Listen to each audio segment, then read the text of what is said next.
watching it here. You are? Yep. Good. I have Fabulous. Excellent.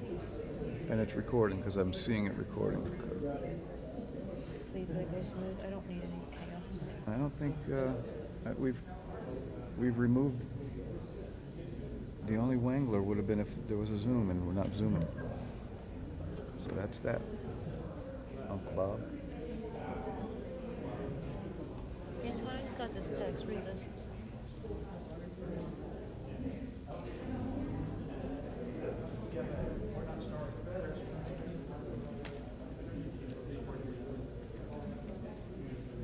Don't even have a Chase account. Nope.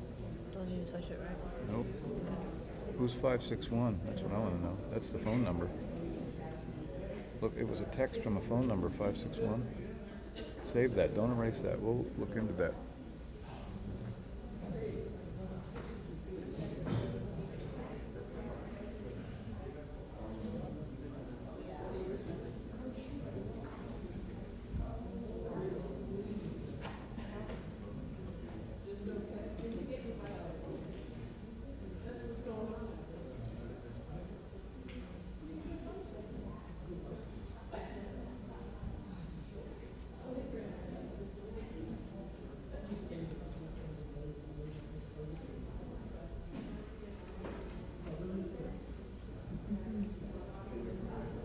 Do me a favor, would you?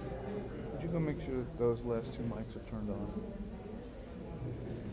Please.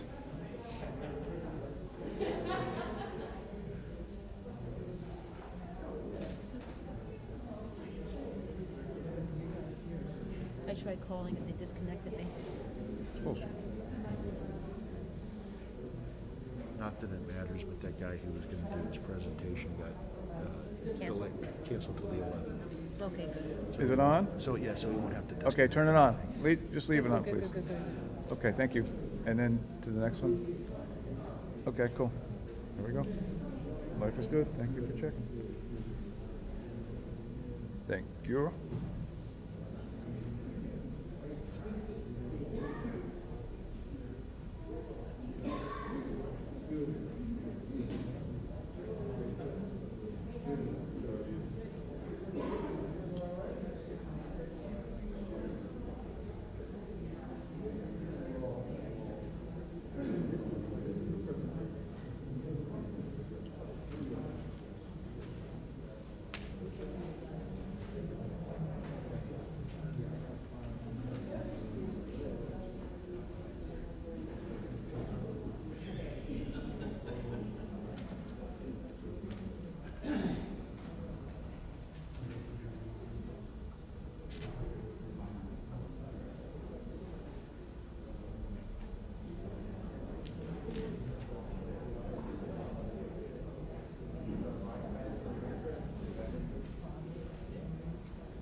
Should be going live soon.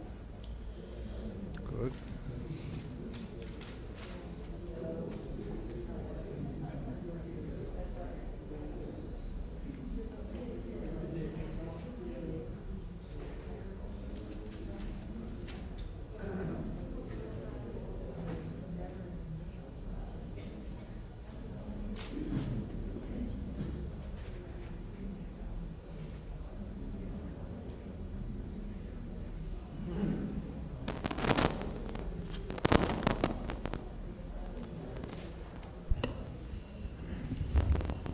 Who's that?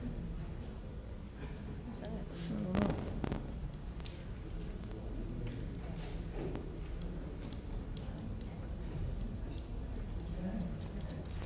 All right, we should be on live here in a few seconds.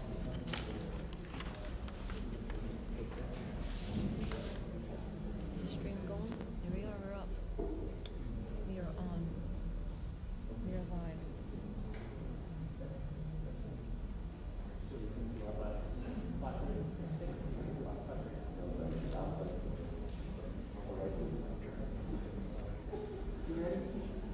I told Liz that I hope to be home today. Good evening, tonight, not everybody. tomorrow. Today is Monday, December 21st. This is the last meeting of the year, so welcome.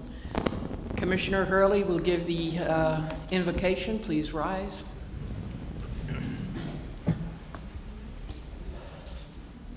Dear Lord, we're thankful once again for the opportunity to be here to do the business of our city, our community.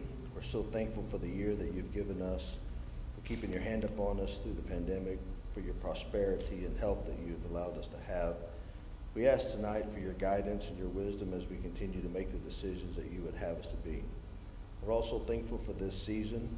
You're the reason for this season, and we give you grace and thanks for all of that in our praise. We ask all these things in Jesus' name, amen.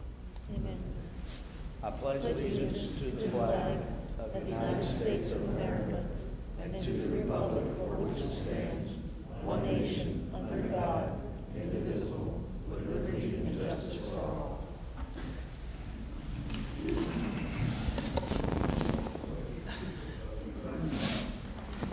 Thank you, everyone. We have no proclamations tonight. We have no presentations. Public comments. This section is reserved for members of the public to bring up matters of concern or opportunities for praise. Issues brought up will not be discussed in detail at this meeting. Issues will either be referred to the proper staff or will be scheduled for consideration at a future City Commission meeting. Comments are limited to 3 minutes. If you are here to talk about the Silver Lake or Sleepy Hollow, you will have chance when those issues are brought up. So is there anybody else who would like to speak at this time?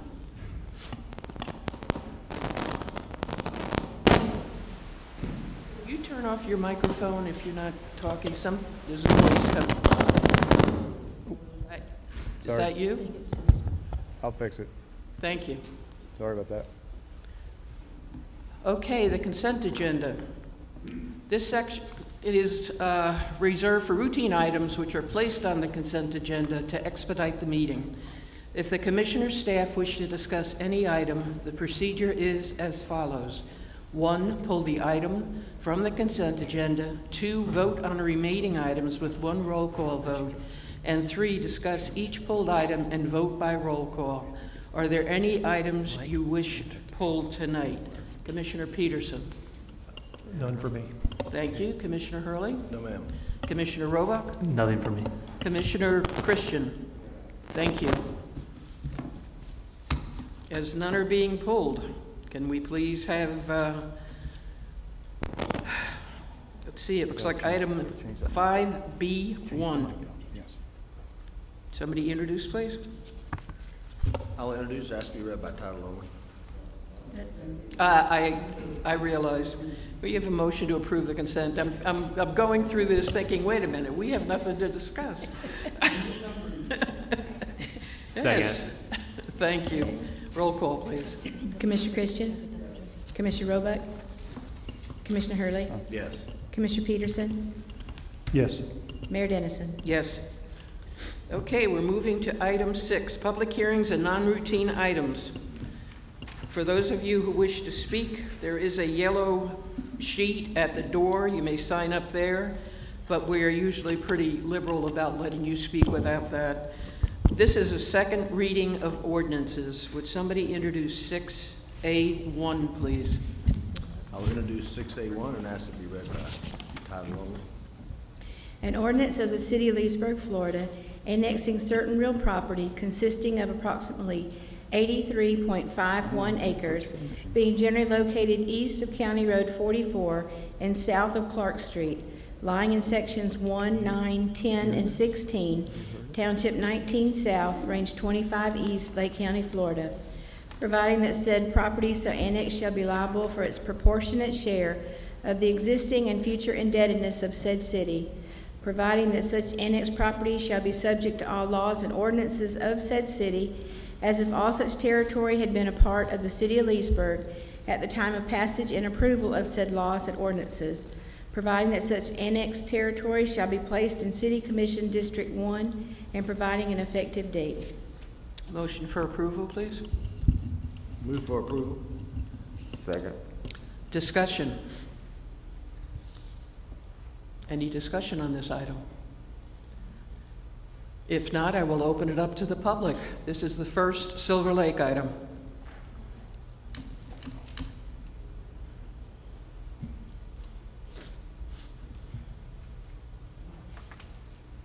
Please give your name and address.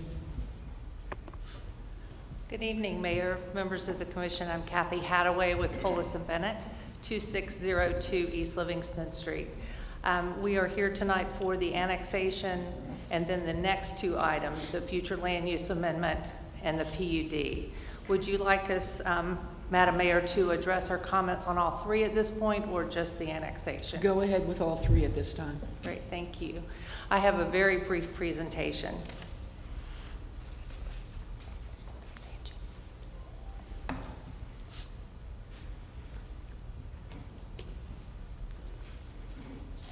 Next slide, please. As I mentioned, we have three applications under review tonight, the annexation, future land use, and PUD zoning. All three of the applications have received first reading and were approved by the city on first reading, and the future land use amendment has been transmitted to the Department of Economic Opportunity and received state review comments. So tonight is the final reading and approval for all three of the applications. Next slide. We had a lot of dialogue and conversation at our first public hearing for these items, and we listened at that meeting, and we've come back with some changes to the plan that you'll see on the screen above you on the wall here. What we have done on the brown colored lots that are closest to Silver Lake Drive, those lots, if you'll recall, were 80-foot lots, 80 by 120 on our last concept plan of what was considered at the first hearings. What we are proposing now is we have increased those lots to 100 feet in width and 140 feet in depth. So they are approximately a third of an acre lots.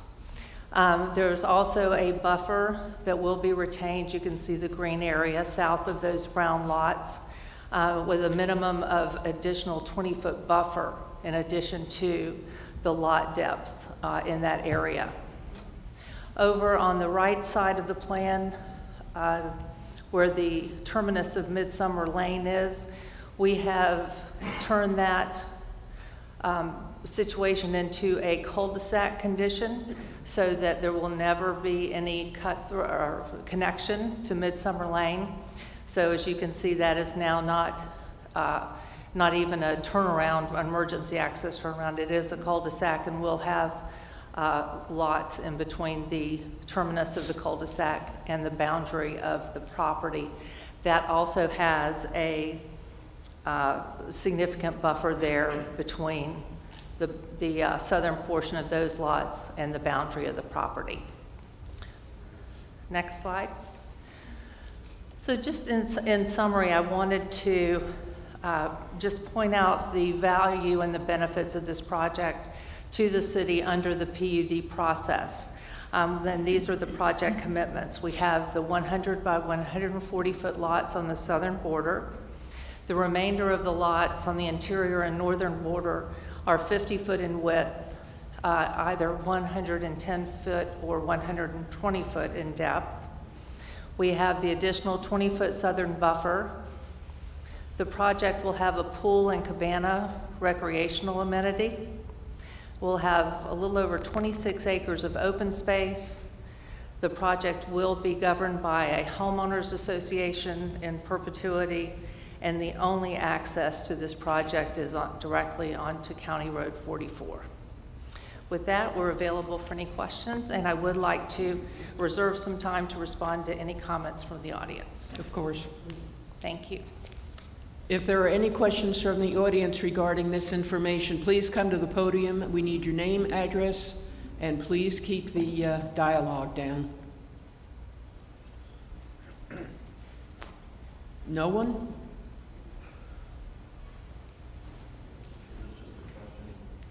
Questions to that's correct. Yeah, just questions to what was just presented.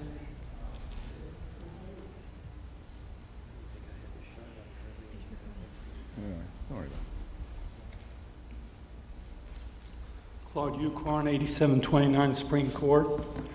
Has anybody done any impact research on Silver Lake Drive with this being built, well, being conceived? Which type of impact, sir?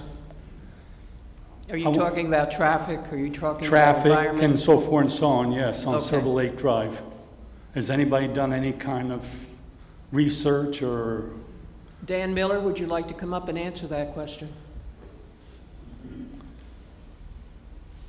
While Dan's coming, I will point this out. The one thing that I can tell you is we did talk to Lake County, unless you're going to address that as well, Dan, about closing off the road on the west Yes. side.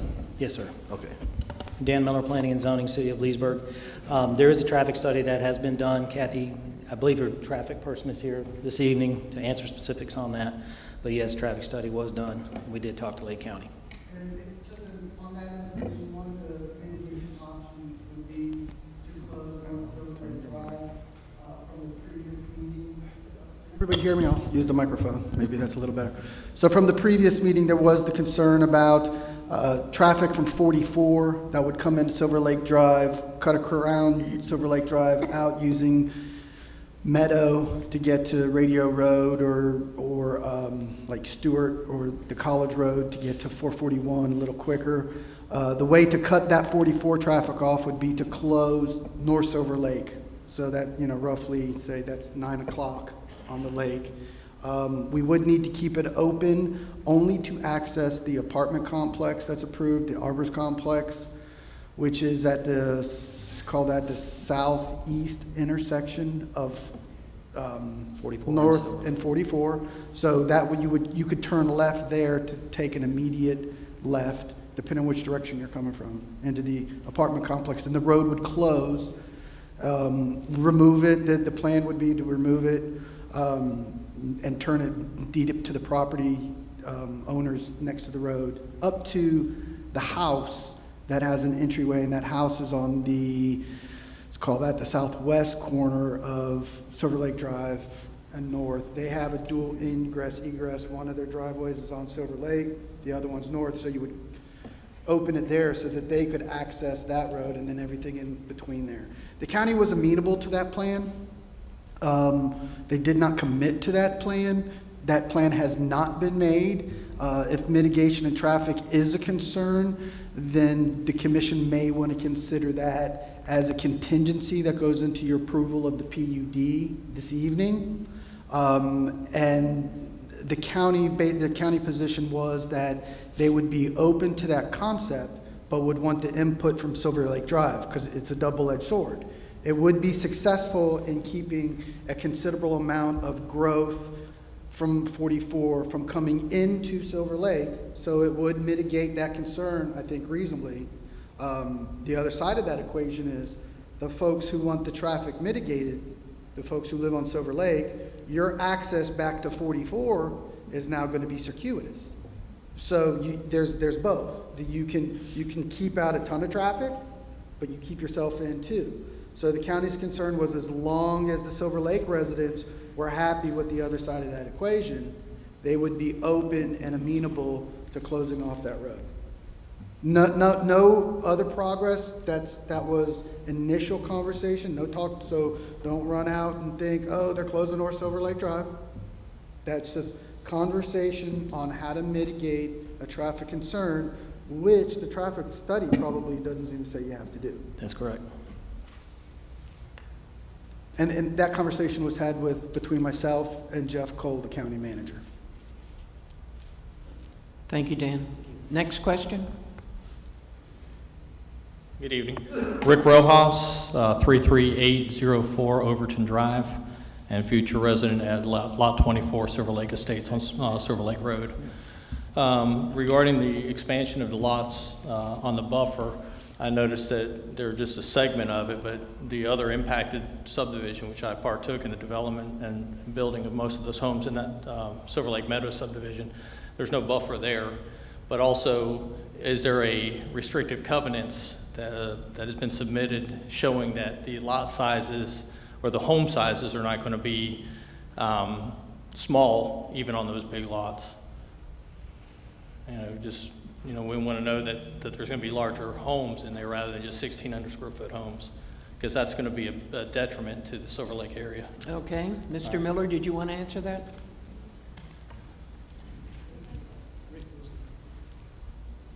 Through the chair to Rick, was that, did you say home size or the lot size? Home size. Okay. The home size would be in the PUD. It did not make a difference. I don't believe, well, I mean, look, maybe speaking too soon on that.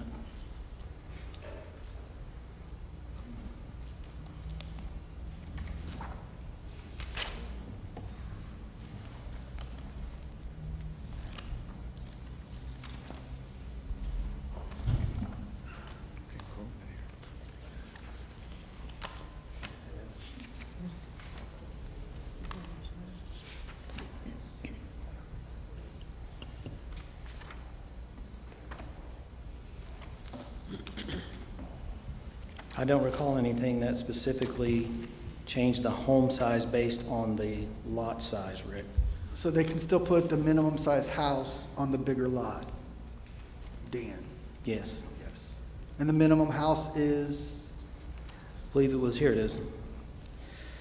Okay, that's correct. The 50-foot lots would be 5,500, 1,600 square feet. 80-foot lots were 1,900 square feet. We didn't have anything because we didn't have the 100-foot lots.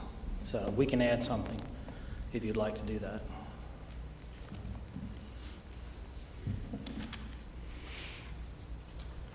And then my last question is regarding the HOA. You know, anybody can put an HOA together, but the policing of the HOA with a subdivision like this, I'm a builder developer myself, grew up in this city, have been involved in 6 development projects myself within the Silver Lake area and surrounding, and 1 in the city of Leesburg. And I've seen irresponsible development and HOAs, and you ride through some of the subdivisions and they are like falling apart, you know, 10 years later after the expiration if nobody renews the HOA. And or people just don't care. And that's our big concern with this subdivision. 50-foot wide lots just is not suitable for the Silver Lake area.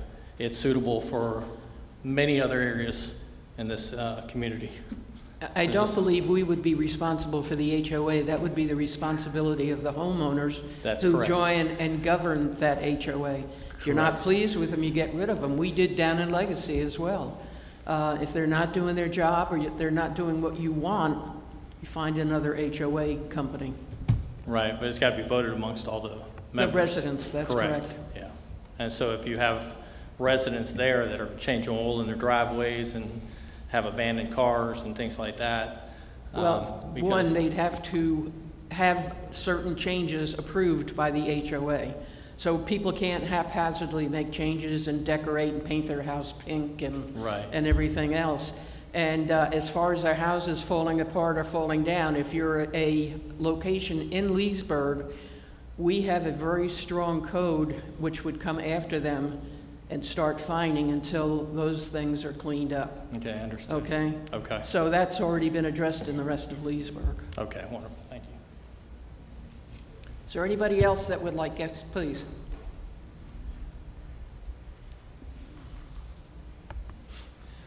Jim Spiker, 34052 Matthews Cove.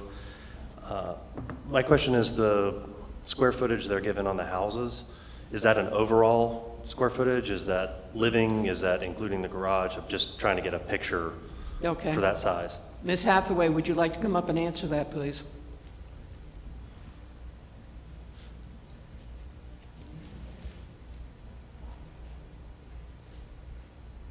Thank you, Mayor, Commissioners. Kathy Hadaway, again for the record.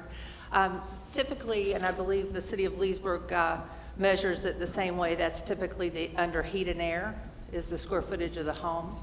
And also, as Mr. Miller indicated, the lot size or the home sizes that are in the PUD ordinance today were based on the 80-foot lots that were previously considered. So we would certainly be willing to increase that to 2,100 square feet for the 100-foot lots, since the lot size has gone up as a minimum. Okay.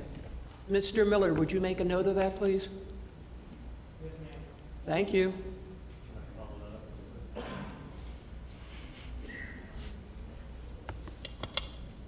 Jim Spiker again. I appreciate that comment. I was just curious though, because my property actually is in the Silver Lake Meadows subdivision, and those are not 100-foot lots. So I was just trying to find out if they're where they've changed to that cul-de-sac, if you have the information of what size those houses would probably be.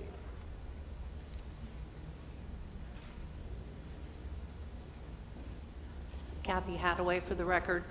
Yes, the minimum home size for the, in the PUD conditions for the 50-foot lots is 1,600 square feet under heat and air. Thank you. Are there any other questions regarding this first item that we're working on? Yes, ma'am. My name is Cindy Clark. I live at 9145 Silver Lake Drive. My question is this: I'm going environmental and I'm going to flood maps. I have a home. I've been there for 30 some odd years, and I went to build. I built a home onto my home 5 years ago, and found out that part of the property was in a flood zone, and that we were going to have to build up one side of the property, which we did. We're fine. And then several months ago, my husband, he's about to retire, and he wanted an elaborate greenhouse. And it was quite elaborate. And we had a builder, went to the county, and they told us we were going to have to move it because, again, on that side of the property. However, now I'm on Silver Lake Drive, and I had a home that started behind me about 3 weeks ago, and I'm proud for the people. I don't know who they are, but it's in the Spring Lake Drive area. But I'm standing here looking down at their property, but yet I was going to have to find, I couldn't even build a greenhouse because of a flood zone. So my question is this: has the study as far as flood zones been done on all of this property?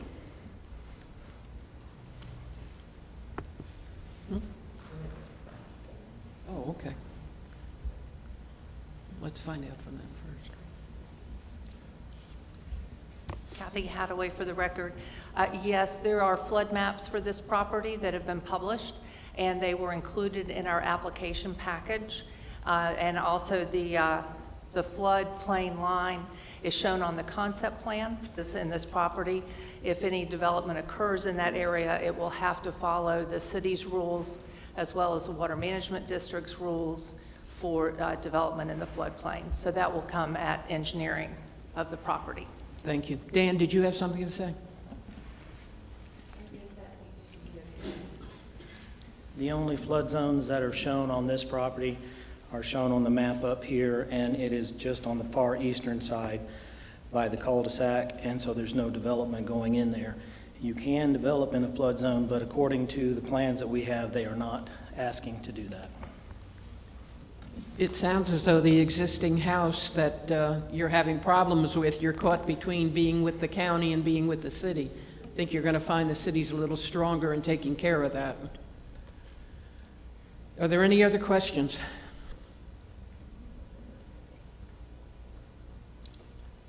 Sir, are you coming up? Yes. Okay.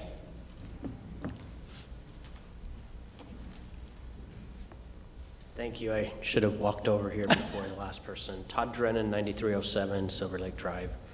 And I missed the introduction to this first part. There are still 50-foot lots being proposed. Is that correct? Yes. So And I think I heard that those are 1,600 square feet minimum, which means that the smallest houses on Silver Lake Drive are at least 2.5 times as larger than that. That seems like an inappropriate discrepancy in property sizes. I noticed that it was noted on the larger lots that a minimum square footage, I think, needs to be added for a couple reasons. One is those lots are double the size of the 50-foot lots. People who build larger homes are unlikely to want to purchase those lots where they drive in through very small homes to get to their large homes. It's not the kind of thing that would attract a larger home. So I would suggest that those properties be forbidden from being subdivided, that there be a minimum lot size. It may mean that those lots don't sell, but I think something needs to be safeguarded there because there isn't a luxury, if you will, entrance to those homes. And then I would suggest 1,300 is just too small, that the lot size is fine, double that size and let them build 2-story homes or whatever needs to be so that they're more appropriate to the size of the neighbors around. That would be my suggestion. Thank you, sir. I guess I better add one more. It's the first time I heard it tonight. I don't know how neighbors feel about the idea of closing North Silver Lake Drive. To me, that seems like a logical compromise, although I know it would be a pain. I use North Silver Lake Drive all the time, but I would think that something like that would need to be a conditional thing, that this thing cannot proceed if the county does not grant that sort of a situation, because that would protect the walking nature of the road, even though it adds 2 minutes to my drive if I'm going to the west. Thank you. Roll call, please. This is for annexation of the property. Commissioner Hurley? Commissioner Peterson? Yes. Commissioner Christian? Yes. Commissioner Roebuck? Mayor Dennison? Yes. Would somebody introduce 6A2, please? I introduce 6A2, recommended read by title only. An ordinance amending future land use map of the comprehensive plan of the city of Leesburg, changing the future land use map designation of certain property containing 83.51 plus minus acres from Lake County urban low density to City of Leesburg estate residential for property generally located east of County Road 44 and south of Clark Street, as legally described in sections 1, 9, 10, and 16, Township 19 South, Range 25 East, Lake County, Florida, and providing an effective date. Move for approval. Second, please. Discussion. Would anybody like to ask questions regarding this? This is to change from county urban low density to City of Leesburg estate residential. So it's changing the PUD. Would somebody like to ask a question?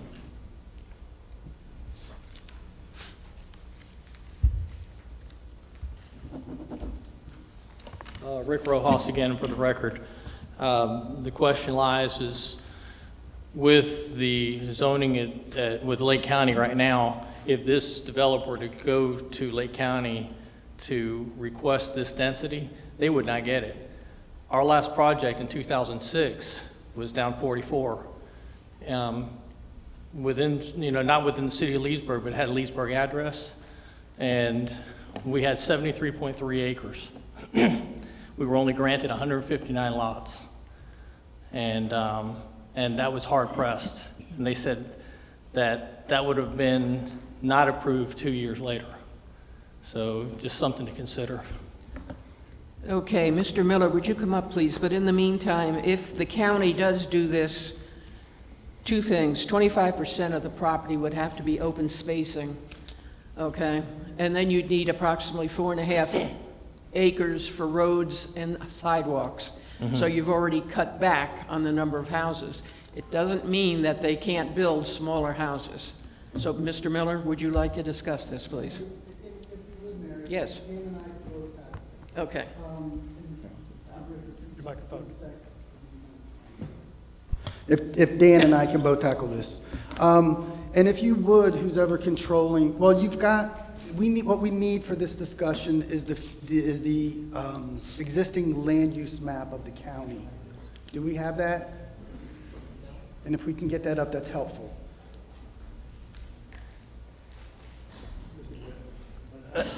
So let me just, and Dan, all that mustard color there, that's the county's R3.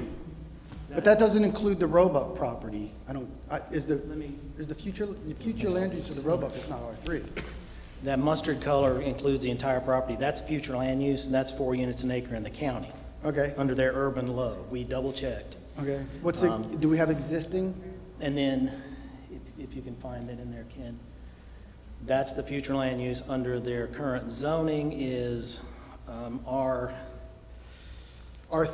on Ostrander, and what is it on the Roebuck parcel? I believe it was R1.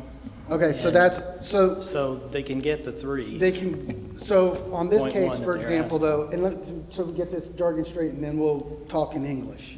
So on the Ostrander, so you've got two zonings on the future land use in the county, an existing R3 and a rural estate, or R1. In the zoning county. For the county, you have R1 for Roebuck, for the Roebuck portion, and R3 for the Ostrander, the western portion, So, on the left on the map. And does everybody in the audience, if we show you that picture, do you understand how that zoning applies to the parcel that we just annexed? Yeah, Ken, go back to the one that's the mustard.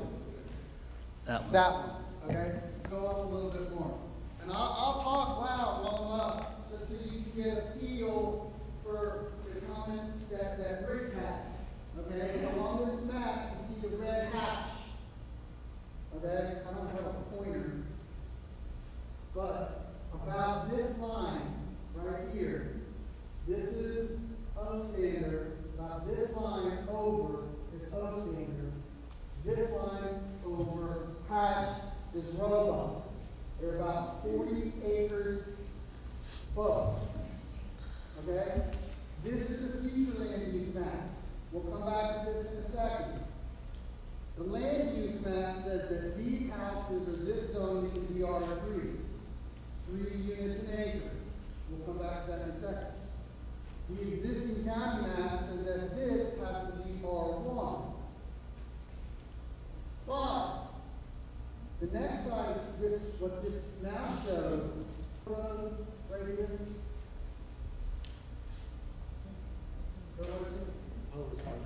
Okay, so anyway, go back up here. So come back down. Right at the top. All of that mustard color says that property in the county is eligible to go to R4, even if it's not zoned right now to R4. You with me? Okay, so hold that thought, go back to the microphone. Explain the R4, please. Thank you. Okay, so it's important to kind of be clear because there's lots of different, and Dan, you're the planner, and if I go off track, you bring me back on planning language. It's important to understand when people come to this body and they say, well, they can do this or they can do that, and that's not what we thought. There's a bunch of different things that go into that equation on how we determine this. So, right now we know it's R3. The county requirement for R3 is 3 houses per acre. But every lot has to be 75 feet wide, and they have to have 25% open space. So if you do R3 and you've got 40 acres, your density at the end of the day won't be R3. But they do have the right to go up to R4. And I don't know what the R4 standard is in the county. It's probably about the same, probably a little narrower lot now, and 25% open space. So R4 is probably going to get you 3-ish units an acre in the county. Right now, they have R1 and R3. Right, on the one side. So, currently. but they can go up to R4. They can go to any zoning that's compatible with that future land use of They can urban go low up density, to- which is up to 4 units an acre. So there you go. So Regardless that's if what it's we're, in the city or the county. so what we're trying to say is the development in the county in the future, or the application in the future can be a density that's equal to what they're petitioning here. To get to R4. Clear as mud? Okay. Almost, but once again, if it was Lake County that was still retaining this property, they would mandate the green space, the sidewalks, things like that. Going back to my last subdivision, which was subdivided in Sunnyside area in Leesburg, within the city limits, we had 30 acres, and that was zoned R6 at the time, and we were only granted 118 lots with strict mandates from the city. That also would mean that Silver Lake, the former Silver Lake Golf Course, would have been approved for probably 400 lots using these calculations. And they were only approved, I believe, for 233 lots with a significant buffer surrounding the perimeter of the golf course to maintain some sort of, transition from the larger homes in the surrounding neighborhoods to the higher density within the center of that subdivision. So that's, just the points I'm getting to, because, I've been down this road before with the city and with the county, and just the numbers just don't add up.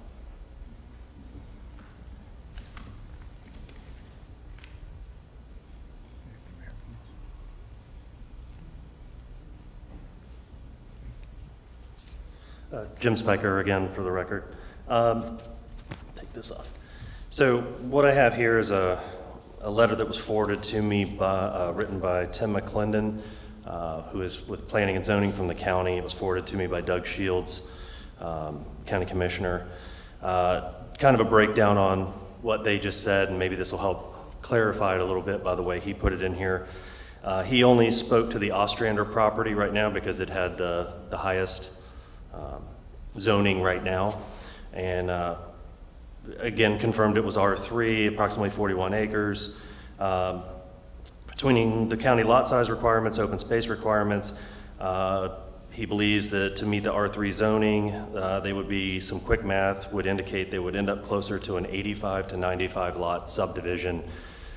That's the only way they'd be able to go directly forward with it on just the Ostrander property, without having to start from scratch at the county and going through planning and zoning there, and then dealing with the county commissioners, and then again with the force back from the residents.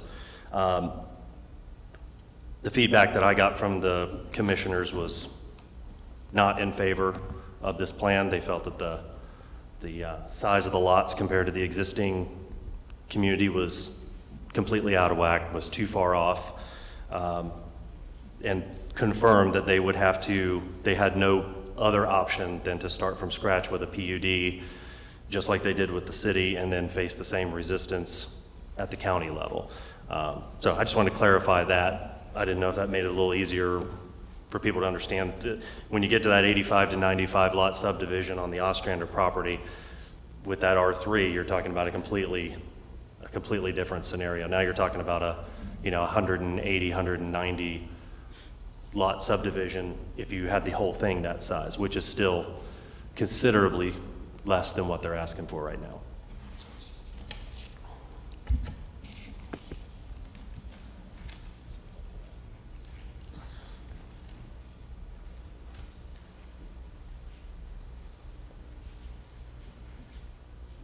Mayor, Commissioners, Kathy Hadaway for the record.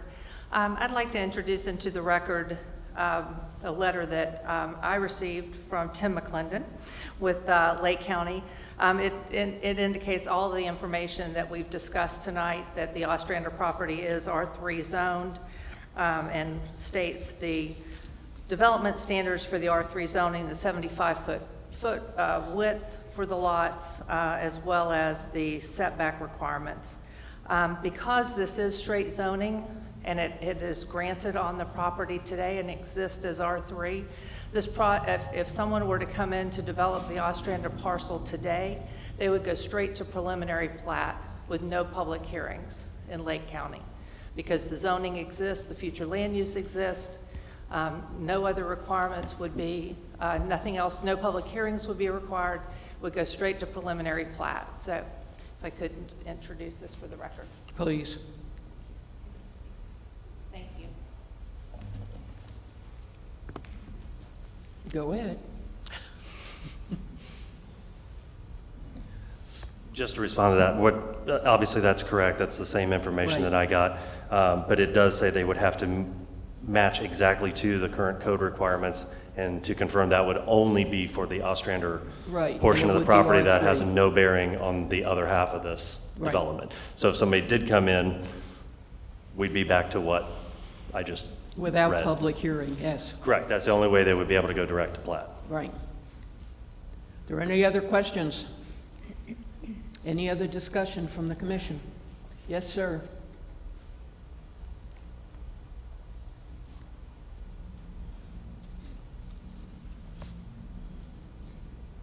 Corn, 8729 Spring Court.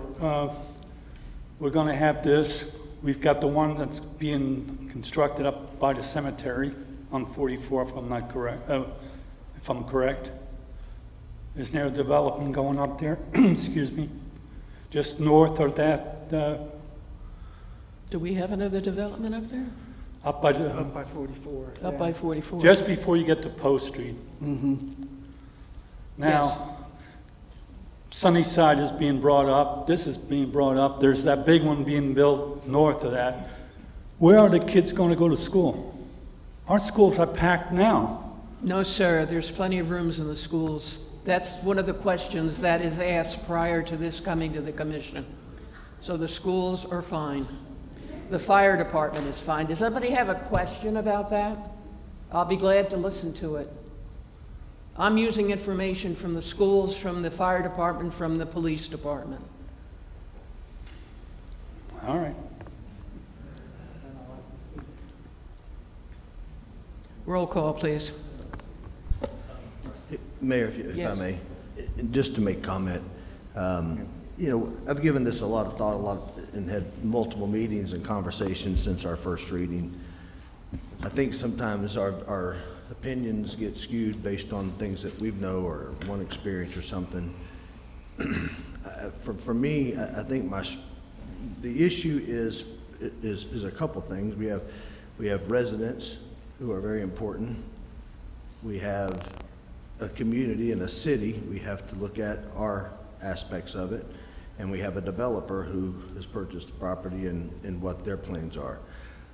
1,000 people a day move into Florida. They're not all 55 years old. They're not all moving to the villages, even though it looks like it. We do have growth coming into Lake County. We're trying to capitalize on growth coming to Lake County. We are also trying to bring business and economic development into Lake County, and hence our focus is on the city of Leesburg.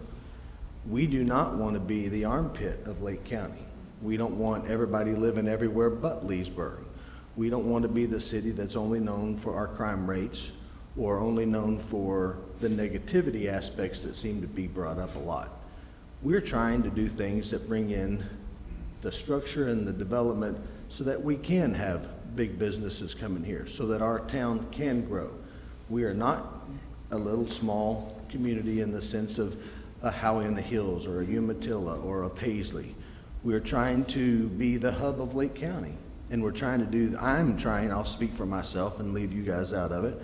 I'm trying to do that in a responsible and reasonable, respectful manner.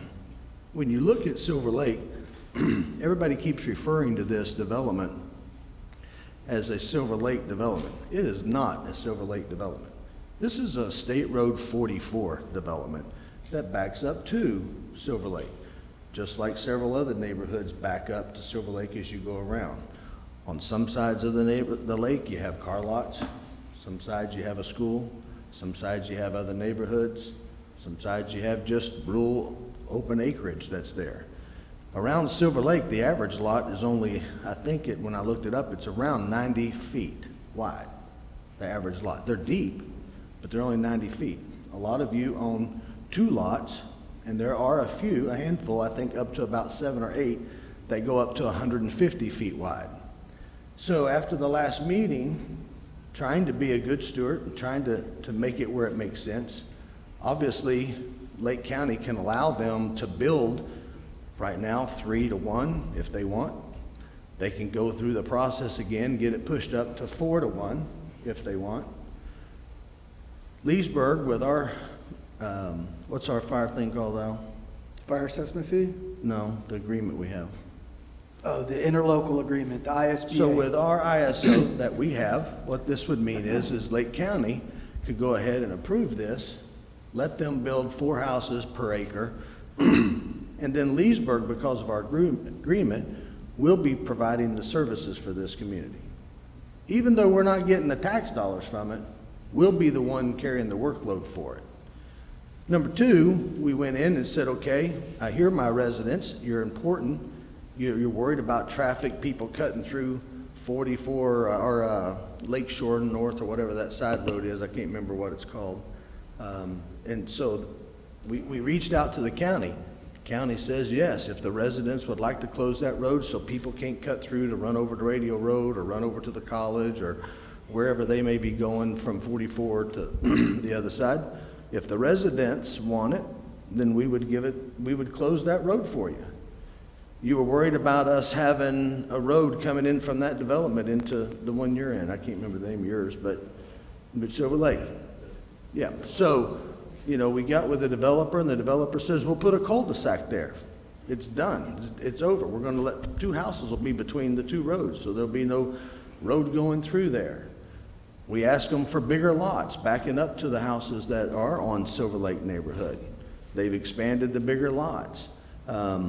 And so I understand where you're coming from, and I understand your frustration tonight, but I'm also trying to get you to understand where my perspective is on this. We're going to have the growth, and I'll promise you this. Look at the next 10 years and come back and just go, wow, Jay Hurley was a genius. Because if you think this is the first neighborhood that's coming on 44 between Leesburg and Eustis, you've got another thing coming. There's growth coming. Developers are going to build houses all the way down. 44 is going to be a 4-lane road. I mean, you might as well just get ready for it. The growth's coming. People are moving here, and they need places to go. So what I'm looking for is how do we make it fit? How do we do it? Bigger lots that back up to your house make sense. Bigger houses. I do want to know from the developer, would you do on these big lots that back up, could we do 2,500 square foot instead of 21?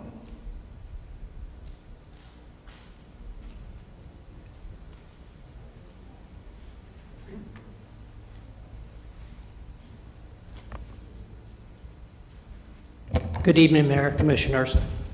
Yes, I will agree to, if we could go to 2,400 square foot, just it's more of a standard product, and that's going to be the minimum, 2,400 square foot, and we could go up to higher than that. I just see more of the standard builder product at 24 than 25. Okay. So I would want that, if I vote yes, I'm going to want that in there. Yeah, we can put that in the PD conditions. Okay. Dan? May I jump in and ask a question? Yes, sir. I'm not sure if my microphone is working right. I hear you. Okay. Well, the light's not working. My question is, if we're going to do that along the northern boundary of Silver Lake, could we also apply that to the cul-de-sac? Make those lots bigger. I'm very sensitive. Those people not only are up against it, there's less buffer, but I believe they are up above the property, overlooking it. So I'm asking if we could make those lots a little bigger on the cul-de-sac and maybe put this 2,400 square foot minimum there as help transition that. Commissioner, can we go 2,200 square foot because they're 50-foot lots on the depths? Can we make the lots bigger? I'm not sure, Kathy, with the coldest, Kathy. And I'll just go ahead and chime in, and finish my comments. I'm trying to be sensitive to the people with the larger homes up against this development. That's obviously where I'm going with this comment. Jumping ahead to one other comment, and this may be a Dan Miller question. I don't know if we can do this in a PUD, maybe the HOA, but could we restrict no rentals in this development? I know that's been a big concern of the people living there. Because I think about these nice homes and people talk about driving through here. I think owners will maintain them, but I can see the concern if they become rentals. These smaller homes may not be maintained as well. So I'll just throw that out for discussion as well. Commissioner, Kathy mentioned that, when you buy a house, it's a Fair Act regulation, so I can't speak on, but this will not be a build for rent community. But let me answer your question on the 2,400 square foot. We will commit to 2,400 square foot. That's a fair comment on the cul-de-sac. Okay, thank you. I appreciate that. Just trying to make it a little better transition. You're welcome. Thank you. Sure.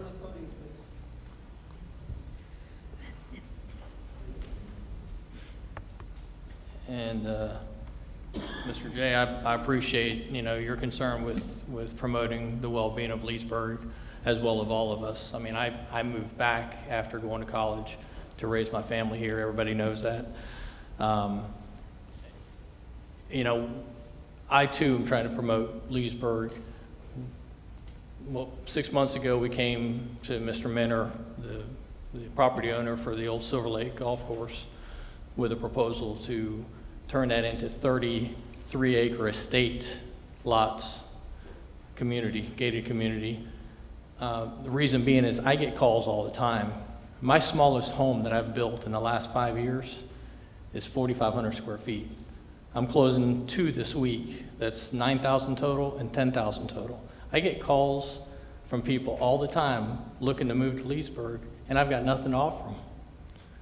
And going back to the Silver Lake Golf Course, we were trying to get everything. It was going to be city water, city electric, and gas, and we were trying to get septic, but unfortunately that got denied and queried the whole deal because of the cost of the running of the sewer.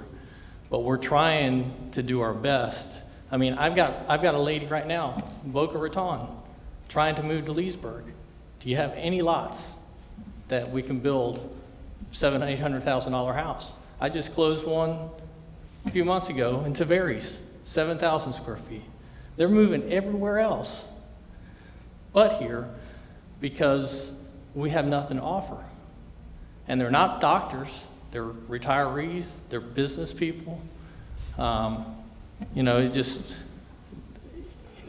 as I've mentioned in previous meetings here, if you build it, they will come. We can't just focus on, low-income housing or smaller homes because there's a lot of other places that will offer that. Silver Lake is probably one of the most prime pieces of real estate. Always has been, growing up here. The other concern I've got is, it's not a state road anymore. It was dedicated to the county about 5 years ago. So is the county going to accept this? Is the county going to commit to doing 4 lanes? School buses. How are you going to get kids in and out of this high-density neighborhood when you got, 100-plus people, 200-plus people trying to go to work at the same time? The accident rates on a 2-lane road, I see it all the time. I travel 44 all the time, and it concerns me. That's about all I've got to respond to your statement there. Well, and I'll finish up where I was going with this, and I do understand the difference between Silver Lake and 44 housing. That's why when I was on the commission, when we started trying to do developments, and we changed the entrance, Silver Lake residents threw a fit. We don't want the development to be able to enter into the community from Silver Lake Road, so we put it over on Morningside. We changed the entrance, even though it was going to be a big grand entrance, and the entrance to the golf course that had hundreds of cars going in and out of it every day was on Silver Lake. We made that concession, trying to make sure that we fit what you see around Silver Lake. So for me, I understand that. When we start saying, how is Lake County School Board gonna handle the buses? We elected 5 people to handle that. They got a budget of $560 million to do it. So I don't get involved in schools because I'm not a school board member, and that's not my problem. I got my own share of problems with a lot less money I have to do. But the county has a plan that they take care of, and you can call the county and ask them how they do school classrooms. I don't know how many are per school, per class right now. There may be 20 kids in a class, maybe 35. I couldn't tell you. I don't have any little kids in class anymore, but I'm not a school board member, and so that becomes Lake County School Board's problem. Mm-hmm. I do know that when they do traffic studies what determines whether that is the amount of traffic that rides on the road, whether that is the amount of crashes that determine whether you're going to have an intersection with a stop sign, if it's going to be a flashing yellow light or a full-blown red light, if it's going to be 2 lanes, 4 lanes, or 6 lanes. I've said on the MOP, I know how it works. I've served on that board for 6 years. They do have plans, and there is plans to develop that. It has to happen. You can't have cars and growth without having widening of the roads and bigger roads. So it's going to happen, and that's what I'm saying. When you come back 10 years, me and you'll have coffee, and we'll laugh about how right I was with the growth that's coming down 44. So I'm just trying to say is I'm trying to work. I'm just letting everybody know my positions because I'm trying to fit. We just moved, 2,400 square feet. I think that's better than 1,900 square feet. Yeah, but once again, that goes back to just a handful of lots, excuse me. It does. And who in their right mind is gonna go in and buy a 2,400 square foot home when you got I don't know. Who builds a 7,000 square foot home on Silver Lake next to a 1,500 square foot home that's been there for 100 years? Who does that, Rick? Well, I mean, the same person who will bulldoze that down and build a 15, he's in here somewhere, who built a 15,000 square foot next to a 5,000 square feet. I don't know. I moved from Texas. We had neighborhoods in big areas where everything in this area was this. And I moved here, you can go down, any road almost in Florida and you can have a 1,000 square foot house and a 6,000 square foot house right next to it. well, you can say the same thing about Winter Park. I mean, people are buying these homes and tearing them down and then building monsters, buying 2 or 3 lots. Eventually that's going to happen. And if given the opportunity, Silver Lake will eventually get there. And, what I'm saying is I believe strongly that the city of Leesburg is missing out on some golden opportunities. But we're not in the building business, Rick. I'm not a developer. So I'm just trying to point out, I don't go build houses in neighborhoods. That's the developer. If he wants to build 8,000 square foot, I say you talk to him after he gets through and see if he'll build a 6,000 square foot house instead. But I'm not a developer. Right. I'm just trying to let you know what I'm trying to do and help facilitate so you understand I'm not just on a whim throwing out a yes or a no. Right. Yes. No, I understand. I want Leesburg to understand that in my almost 20 years of being in business by myself here, not including the years prior that I was with a custom home builder as a construction manager, all we built was big homes. And at the time, we had a lot of lots available in Leesburg. Now it seems like the course is changing to where we're just trying to get density and density and density, whether it's because of tax base, utilities, whatever. But it sickens me being somebody that loves Leesburg so much that I'm having to build all these beautiful homes around everywhere else but here. I haven't built a custom home within the city limits of city of Leesburg. I can't even tell you when the last time I did it. 2006, maybe 2004. Okay, sir, we're going to have to move on. Thank you. All right. See, that was it for me. Thank you very much. That was all for me.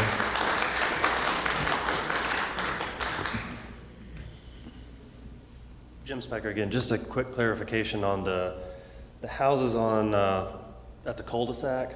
Now, we've committed to the bigger houses. The other question was the lot size there, about going to a bigger lot size. Because I know, speaking for my house is about 3,500 plus or minus square feet under air, much bigger without that, under roof.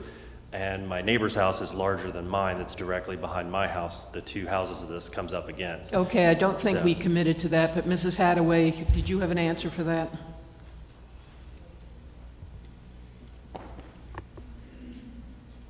Kathy Hadaway for the record. The commitment was for 2,400 square feet on those houses around the cul-de-sac. I think it would be hard just because of the radius of the cul-de-sac to start spreading those out. But yes, we've committed to that for those houses wrapping the cul-de-sac, as well as the 100-foot wide lots. But on the cul-de-sac, especially the ones that back up to him, the road frontage is 50 feet. Aren't they pie-shaped as they go back? So by the time they get to where your property is, they're much bigger. Is what, unless I'm confused. Yeah, the question, the reason I had the question is because before they changed that, there were smaller lots, and there were 16 houses up to that corner. And then they changed it, and there's 16 houses up to that corner. Like, nothing really changed. I'm not sure how the lots got bigger. I know they're pie-shaped, but the first drawing that we ever looked at on this had 16 houses directly behind our homes, and right now there are 16 houses directly behind our homes. It's the same thing. They just changed the shape of it a little bit, but it's all in the same spot. The houses just past those pie-shaped lots are all still in the same position and the same size. So they've just cut into the area a little bit more. So I'm not sure what the size is on those lots. It just seems like a 2,400 square foot house. Those lots don't look like they're a whole lot bigger than they were to begin with. They're just shaped a lot different. They lost one lot. The revised plan is 6 lots less. Overall? So they lost, yes. Okay, They so- lost 1 lot on the cul-de-sac, and they lost 5 lots going up to the 100-foot versus the 80-foot. Okay, 6 so- total reduced. So the Planning and Zoning Commission turned this down over density, and then 3 months later, we've lost 6 houses out of the entire plan. Is that correct? I would not take your categorization of how you said that, but it's technically correct. The Planning and Zoning Commission did turn it down. They wanted more density. The developers reduced it by 6 lots. Okay, and I understand where you're coming from, Jay, 100%. I've told you before, I'm for growth. I own a business on the boulevard in Leesburg, and I own commercial property in Leesburg. You know, I want growth. I just think that from a planning perspective, a more transitional development here going in, I agree with you 100%. That next piece of property is going to fall, and if I saw that on it, I wouldn't be surprised at all. But to get from where we're at now to there, at 200 houses in this neighborhood, you've still got a big neighborhood, you've still got tax revenue, you've still got all of those things. You just have a little less density in this neighborhood, and then transition to the next density, or the next neighborhood. Now your density goes up there, you have more houses in there. It just seems like that fits better. But I totally understand where you're coming from.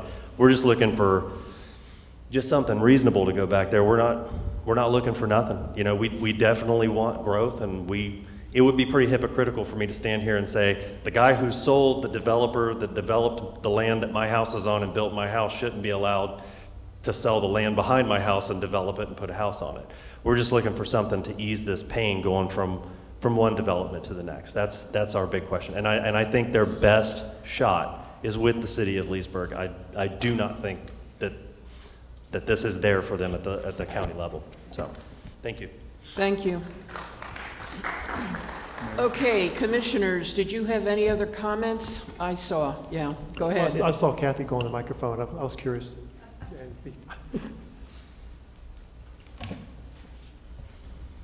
Kathy Hadaway for the record. I know it's a little bit difficult to see, it is for me because I don't have very good eyesight, that map. But if you look at the cul-de-sac area, the houses, as the commissioner mentioned, the houses are on the cul-de-sac are 50 feet along the road. And I don't know if you can zoom in on that section at all. But the houses that would be deemed compatible or would have a concern about compatibility are the 2 lots on the end of the Midsummer Lane cul-de-sac. And if we can go back up just a little bit, you can see that lots 64 and 65 are at the southern boundary of the property. There's also what I think is over a 25-foot buffer or a 25-foot buffer in addition to the lots 64 and 65.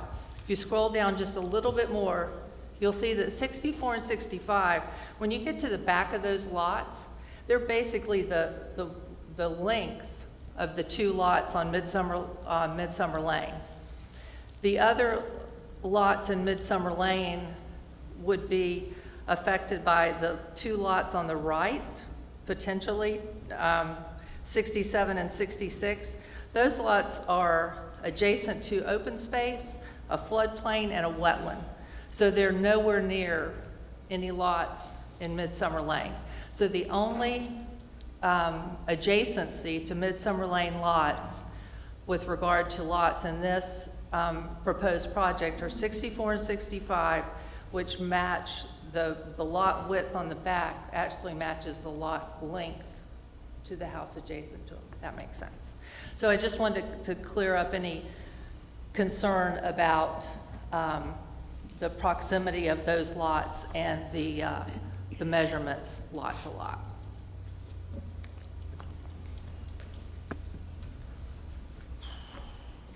Anything else? I'm good. Commissioner Hurley? Well, I mean, I have comments, but I'll, okay. Oh, please, now's the time. Okay. I'm very sensitive to everybody's comments here and so forth. It's known, well, I've been pushing back on density. Yes, I would like to see better density in this development, but I'm not sure that's our role here. I mean, it does come down to economics, supply and demand, what people are buying. I'm not crazy about 50-foot lots, but, we've had other developments we've approved with 50-foot lots. I'm slowly buying into the affordability factor. That probably does, I'm getting over the 50-foot lots somewhat.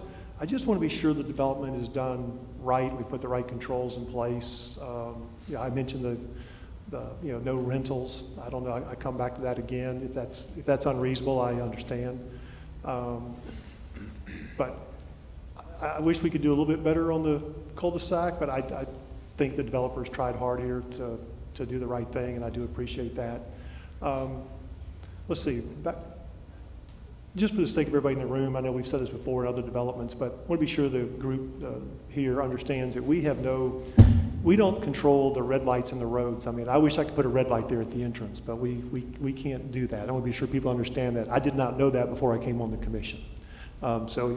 And we don't control the road widening. Unfortunately, this state doesn't do a great job with that. The growth comes first and the roads come. I wish it was the other way around.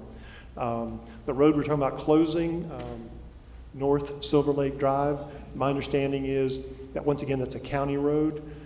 My understanding of the process is the city needs to make a recommendation to close it, and then it goes to the residents there. So I'd like to, I don't know if we can do that tonight. I'd like to make that recommendation if we can, but it's going to be the residents' decision at the end of the day. But at least let them know we're behind them, at least to get it to the table for the county and let them decide what they want to do. And on that note, Fred, if you will, and I think this one's a little outside the box, but I think where that closure of the road needs to be contemplated is in the PUD, which is the next item on the agenda. And what I would recommend to the commission, we'll do that now. If you want to hear my solution, if we can talk about that next one. Go ahead. What I would suggest is we have a North Silver Lake Road closure process that's in the PUD. And there needs to be a trip level so that we'll consider closure of the road when a certain number of houses in that subdivision are built. That trips a process, and then I think somebody who lives on Silver Lake Drive proper has to petition the city, hey, we want this road closed. Petition the county, I think you mean. No, I would say petition the city so that we deal with it, and then have a public hearing on that question so that then if you have people who come here and the answer from that public hearing is close the road, then the city commission can say, we held a public hearing on the matter. We had people from Silver Lake at our meeting. They say close the road. And then the county will say, okay, we'll work with you to close the road. And then, so I think you build that into the PUD. Fred, is that reasonable? It's a little out of the box, I think. Yes, I don't know that the city really has the authority to hold that public hearing. That road's not within the city's jurisdiction. I think you can characterize it as a hearing on whether the city will recommend closure to Lake County, but the city has no authority over that road per se. That was my understanding. That's why I wanted to go school on the record and see if the commission could go ahead and make that recommendation tonight and then let the process play out. At least folks here know we're trying to make this. And as I would best we still can. encourage that you layer that. I think you go on record tonight and say you encourage them to do it, and then that would probably do it. You can always do another public hearing at another time. Okay, I just want to get that on the table. That's all I had right now. Thank you. And before we did that, I think we should hear from the residents of Silver Lake if they want that closed. I hate for one guy to say, I closed it, and then 18 more come at me with a pitchfork for trying to get it closed. So, I mean, that would be something that the neighborhood would need to agree on in unison, and then we certainly, wouldn't do it. And number two, you may not want to close it right now. You may want to wait until the development is done. And, why close it now instead of 2 years from now until it becomes applicable? So I wouldn't want to jump the gun on sending stuff out, Yes, please. Hi, my name's Chuck Hill. I'm the member of ET 9293 Silver Lake LLC. A few things. I mean, I think that the bottom line here is we have a historical, old world part of Leesburg that now wants to turn into a tract home literally right behind these houses. There's a reason we have zoning in America. It's so things like this don't happen. So here we are, 100-year-old homes, larger size homes, and now we want to come with some tract houses. As I said before, one of the things I was going to, Miss Hathaway, I guess, is that your name? Hathaway.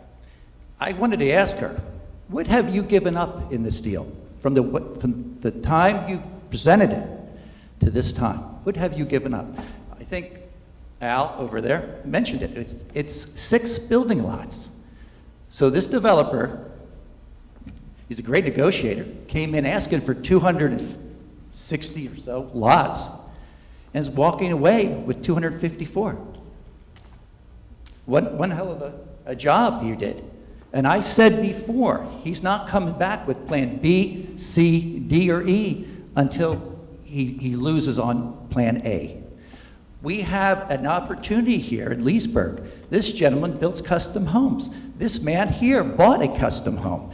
You have many people in this audience have bought about 30 beautiful homes on Midsummer Lane. You have an opportunity here in Leesburg to have a nice section of town. I drive around this town. I don't see that anywhere else. I'm almost embarrassed to go anywhere in Leesburg. We go to Mount Dora every night for dinner. I'm not proud of Leesburg at all. I know people that won't even come to work on appliances at my house because I said my house is in Leesburg. Leesburg does not have a good reputation. So here we are, custom homes. A man who builds custom homes says he has people calling from Boca Raton to build more custom homes. If we allow this developer to come in here with his tract homes, where are we going to put the nice homes? Ever. Ever. Where will we put the nice homes? Because as you said earlier, we're going to have a lot of development on 44. And right now, there's 50 acres for sale on 44. There's 50 acres for sale on Radio Road. There's loads of places to do this type of development. We don't have to do it to the back of people that have 100-year-old homes. A lot of these houses in Silver Lake sit further back. These houses are going to be very close to those lots. So what has this developer done?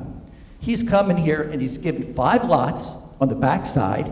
He's made a little adjustment on the cul-de-sac, and he's been given everything he wants. There was no pushback from the commissioners here, as far as I'm concerned. And I think there's something very strange about this. As looking from a little bit of an outsider, and I think that's why we have zoning laws. Bad things don't happen. This is bad. These people are here because they think it's bad. Nobody here is saying this is going to be great. There's like 3 or 4 people that think this is going to be great, and the other people that are going to profit from it.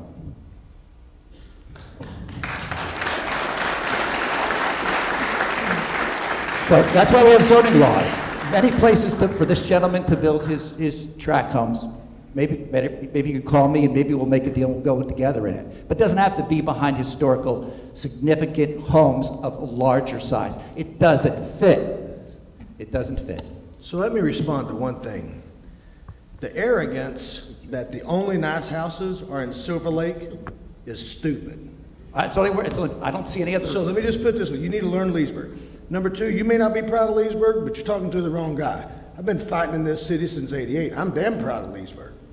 So don't start on me and say that we don't have anything. If your appliance guy won't come, you need a better appliance guy.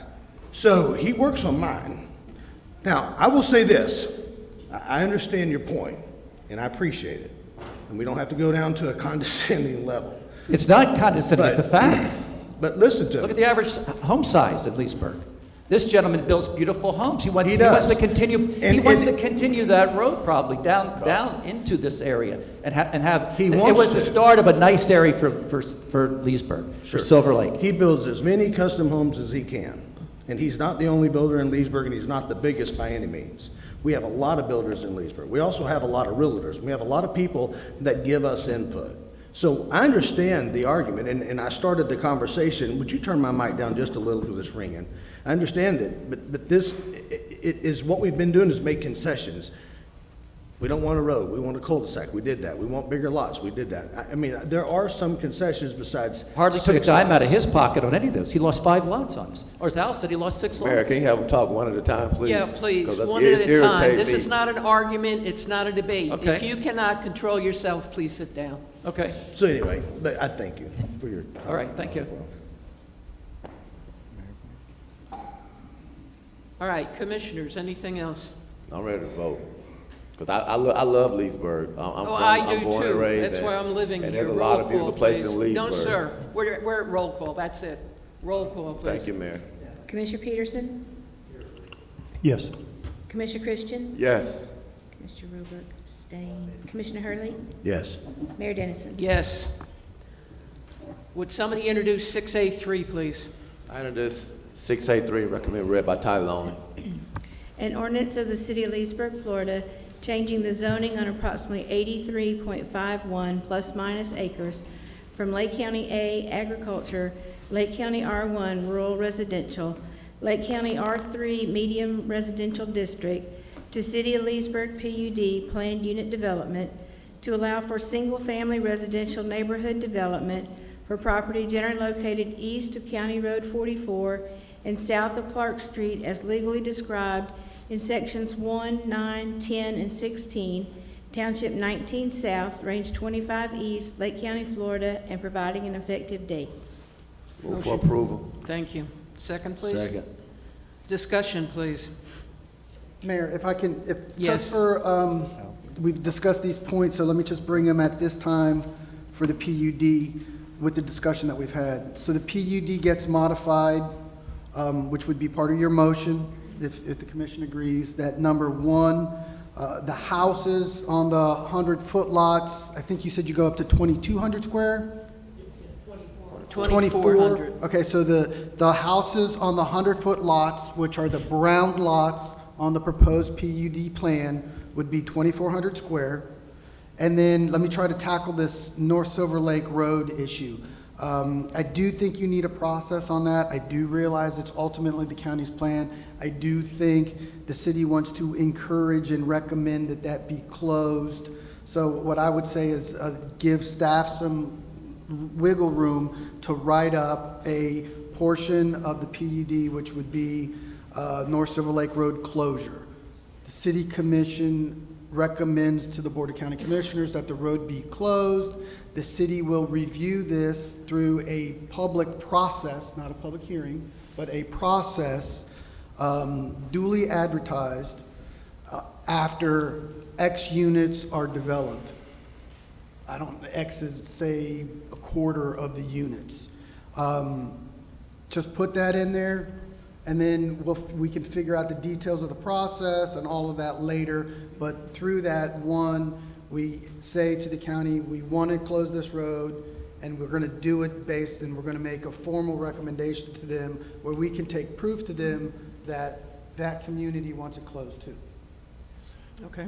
And we also- Mr. Miller, did you get all that? I'm Thank you. sure Dan will be back in my office tomorrow. No, but we also agreed to 2,400 square foot minimums. on Yeah, the that was the cul- on first thing I cul-de-sac. said. Yep. And so the PUD as it's presented with those 2 amendments is what's on the table for you to approve or considered. So I just have one question. Is it, the road closure, is that going to give the county a legal ability to stop the PUD? Because they, and I only bring this up because they just did it in Eustis. They gave a piece of property away because they didn't like what Eustis was doing. I think that's a Fred question. I would say no, but. No, all the city can do is write into the PUD that we would encourage the closure of the road. It's the county's prerogative whether they close it or not. If they don't close it, then it remains as it is. If they do close it, then the land goes half to the owners on each side by law. Thank you. Yes. Yes, Mayor Commissioner Mike Galvin. I want to understand that. Just want to let you know where we are in the process of entitlements. We are immediately ready to go into construction plan approval. We will spend on this project the next 6 to 8 months over $300,000 going through construction plan approval to commence development on this project. I'm not sure we could move forward if there's an outlying approval that could stop us, especially from a different jurisdiction, Lake County. So I'd be concerned having a condition that Lake County could stop us a year from now. I think Fred answered that. I don't think that I don't statement believe the stops PUD is going to be written in such a manner that it would trigger rejection of any plans from the developer. It's an attempt to persuade the county to close the road, but ultimately it's their choice, and whether they do it or don't do it is not going to affect ultimately the development of the property. Thank you for clarifying. Roll call, please. Commissioner Christian? Yes. Mr. Roebuck abstained. Commissioner Hurley?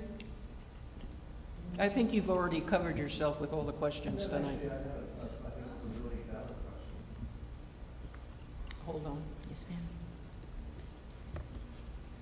So you were just clarifying with all that in the PUD about the 2,400 square foot houses on the lots, and I think what Commissioner Peterson might have been trying to get to is they also committed to larger homes on the cul-de-sac, and I want to make sure that that is in there as well. It didn't get mentioned. So you guys committed to lot 64 and lot 65 and the brown lots? 2,400 square? Sorry. 64 and 65 in the brown lots? Actually, excuse me, Kathy Hadaway for the record. The commitment is for all 6 of the lots in the cul-de-sac, which would be lots 62 through 67. And the brown lots are 2,400 square. That is correct. We will reflect that in the PUD amendment. Continue, Andy. Yes, ma'am. Commissioner Hurley? Yes. Commissioner Peterson? Yes. Mayor Dennison? Yes. Okay, if anybody is still here from Sleepy Hollow, we're entering into Sleepy Hollow. Would somebody introduce 6A4, please?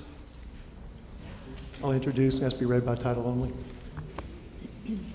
An ordinance of the City of Leesburg, Florida, annexing certain real property consisting of approximately 18.5 acres, being generally located east of Sunnyside Drive, lying in Section 33, Township 19 South, Range 25 East, Lake County, Florida, providing that said property so annexed shall be liable for its proportionate share of the existing and future indebtedness of said city, providing that such annexed property shall be subject to all laws and ordinances of said city, as if all such territory had been part of the City of Leesburg at the time of passage and approval of said laws and ordinances, providing that such annexed territory shall be placed in City Commission District 1 and providing an effective date.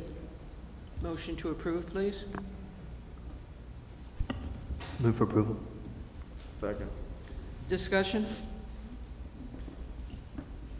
I would just like to, for the record, disclose that I had a brief conversation about this development with Greg Belvo from LPG on the phone, and then a while ago, a brief discussion with Joshua Coffin on Facebook, and neither of those have prejudiced my opinion on this issue. Thank you.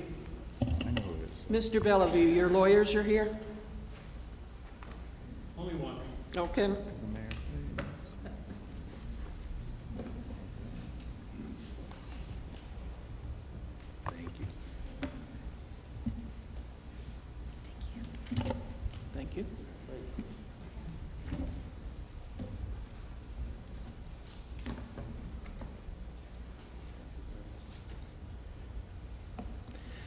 Good evening, Mayor, fellow commissioners. For the record, Brent Spain of Theriac in Spain, 9100 Conroy Windermere Road, Suite 200, Windermere, Florida.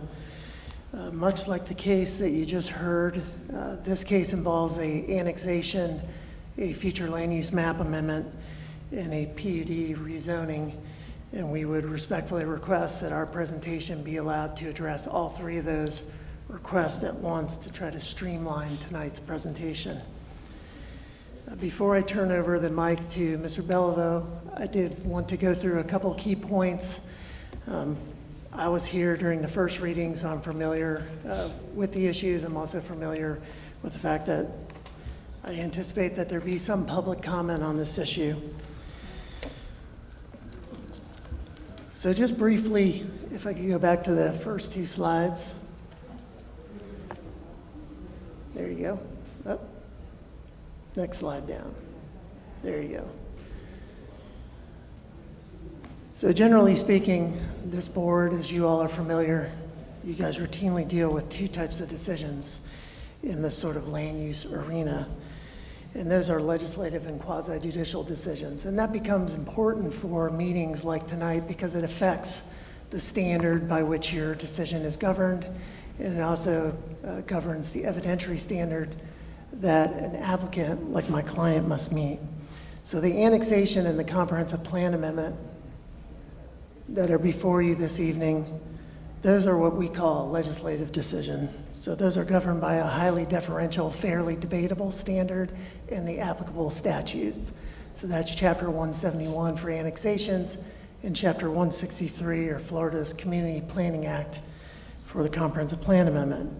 A site-specific rezoning, for example, the PUD that you just considered and our client's PUD, those are what are called quasi-judicial decisions. And that's important because your decision this evening must be based upon what's called competent substantial evidence, which I'm sure you've all heard be tossed around by folks like me wearing a suit, or Mr. Morrison over there and the like. Under Florida law, my client has the initial burden to demonstrate to you all that our project complies with the city's published criteria.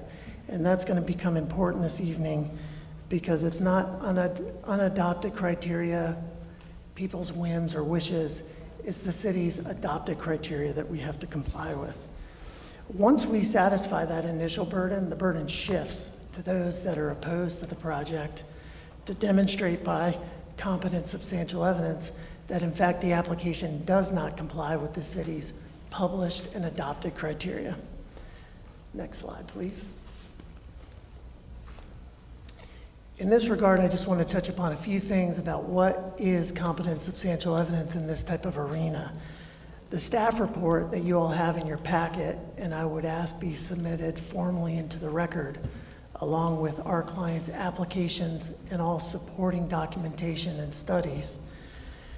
That documentation constitutes competent substantial evidence. So the staff report that's in your packet this evening recommends approval on all three of our client's applications. Your professional staff has reviewed these applications and has indicated that they comply with the city's published criteria and the applicable statutes. We would submit on that basis we meet our initial burden, although I'm still going to introduce Mr. Bellevaux to run through our presentation. On the issue of what is competent substantial evidence, there are a few key points. One, generalized statements by neighbors in opposition to a project are not competent substantial evidence upon which a local government can base a local quasi-judicial decision.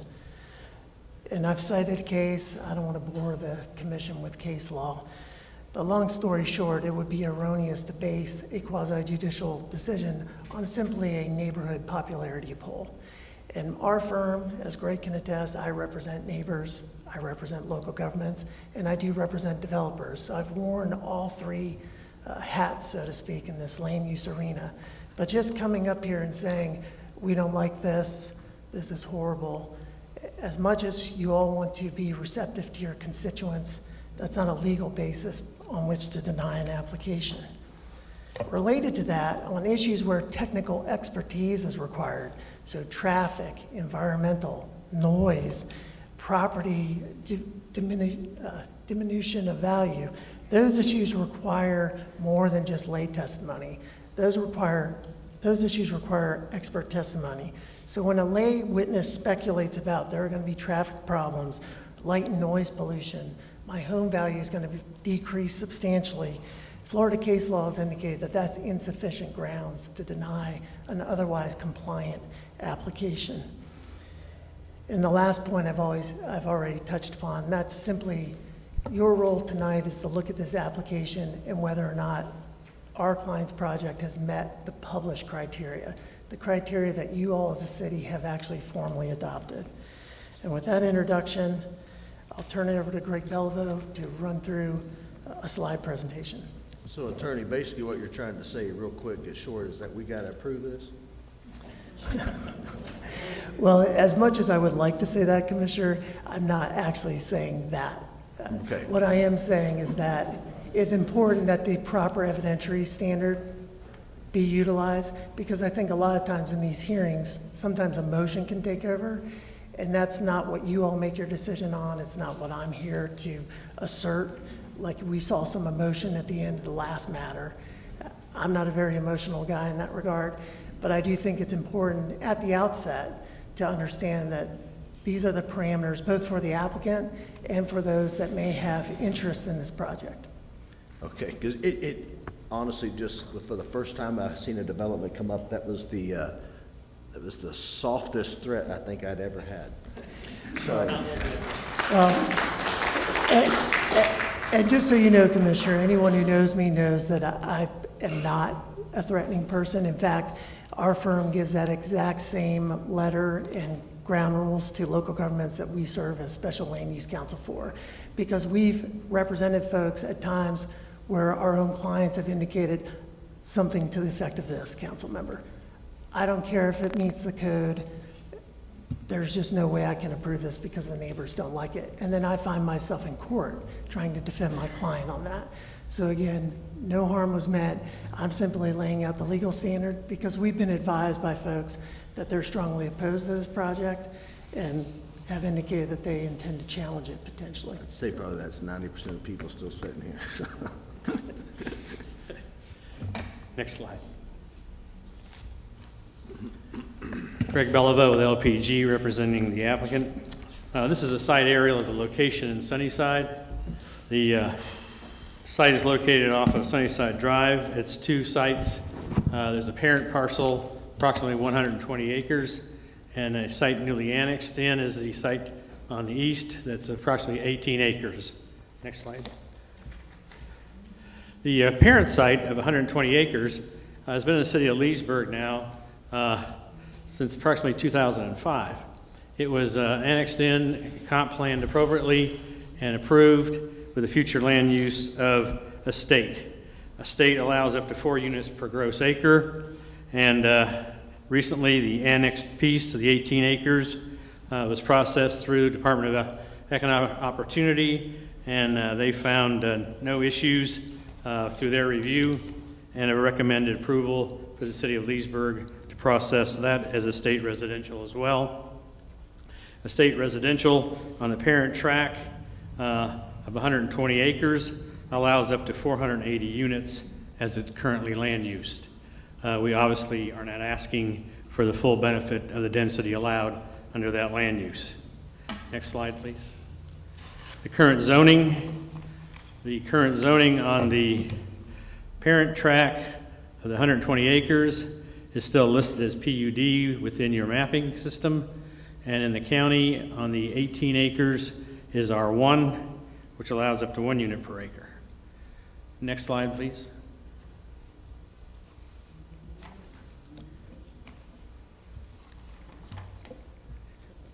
Can you reduce the scale? There you go.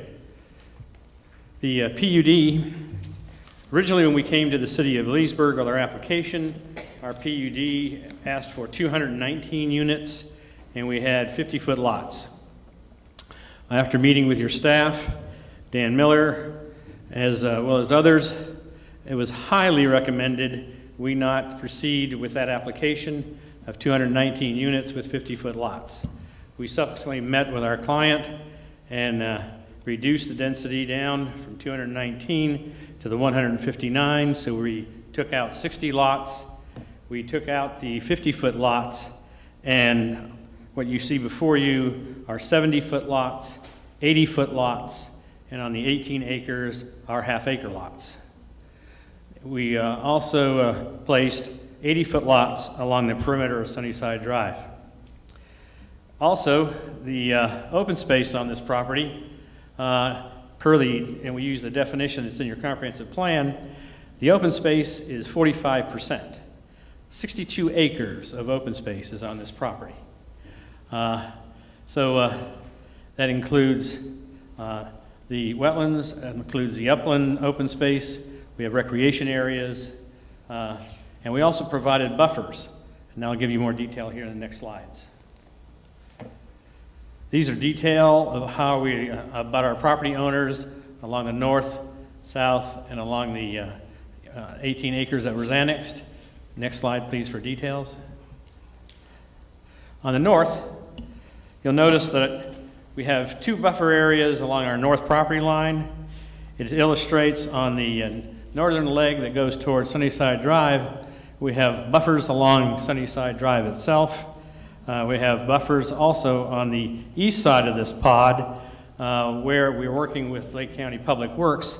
There's an S-curve there, and Lake County Public Works would like us to help buffer that curve, and we're working with them to dedicate additional right-of-way so that that curve will be less acute and it'll be more of a flowing S-curve. Since that's open space for us, we don't have a problem with that. But here you'll notice we have a buffer along our north, along the west boundary of those 5 lots, along the south end of that, abutting the 2 houses that are to our north. And you'll notice that it's vacant along most of the rest of that parcel, and that's where we put our lots, and they're rather large. You'll also notice that it's the closest between the 2 houses are 365 feet on the house to the immediate north, and 373 feet. On the house to the due north of that, it's 240 feet house to house. So we've tried to keep ourselves as far away as possible and have green spaces we can. Next slide. That's an aerial view from those 2 houses looking south into our property. As you'll notice, most of that is open space in greenbelt. Everything to the left is green, most of it to the south is green, and only one small edge on the south or the northeast is where the 2 lots are. It's wooded, and most of that area will remain wooded as a buffer. Next slide, please. This is the south. This is the south end. You'll notice there's a water retention area. There's the wetlands to the left. You'll notice that on the south end of there's already an existing orange grove to the south as a buffer to the existing subdivision due south. The closest house is 439 feet to where our houses will be, or 431 feet. But it's again across a pre-existing orange grove. Next slide. That's the aerial view from that house, across looking north into our property. It's pretty much buffered. You can't hardly see anything that's on the north end. Next slide, please. This is on where the 18 acres that have been annexed in. There's an existing house there. Across on our property on the south, there is one house on a driveway, and that's about over 100 feet between where the new house will be and the existing house. There's a buffer. There'll be a vegetated buffer between these houses and that house. Next. This is the development pattern that exists in Sunnyside Drive and the wetlands that exist. The reason for the slide is to show you that basically where we're located and the development pattern that's around us. You'll notice that there's a historical pattern of platted lots and platted subdivisions not only to the north of us, but also to the south and southwest. So those development patterns have existed for quite some time. The colored patterns of those lots are illustrated in the legend. of being anywhere from 0 to 0.5, and that's 0.5 of an acre. There's over 1,000 of them. 0.5 to 0.75, there's 115. 0.5 to 1 acre, there's 58. And then 0.1 to 0.125, there's 69 in that range. Next slide, please. This is a superimposed overlay of our project on the area around us. And as you'll notice, it shows and illustrates the abundance of our buffers, our open space, and the minimal number of lots that we do have abutting our neighbors. And the size of those lots we took into consideration to our neighbors themselves. Next slide. We had our environmental assessments performed. Stillwater Environmental went out, performed environmental assessments. The environmental assessment came back that we had the normal gopher tortoises that were on the site. We have some other species that we need to obviously look at as we move forward. We have been asked to check on more than one occasion for the bald eagle that seems to be on the property, but it is not. It is across the street from the S-curve. That one has been observed, but it is not on our property. The one on our property is not there any longer. The one on our property, what? Oh, yeah. Okay. You'll see on the next slide the Osprey Nest. There's the Osprey Nest. It's in the chimney of the house. So we do have that one. And that nest is in pretty good shape. But we do have the osprey in the house. And obviously there'll be protocols for that. The final item is the traffic analysis. We had the traffic analysis performed. Now the traffic analysis was performed when we had the 219 lots, when we had that performed.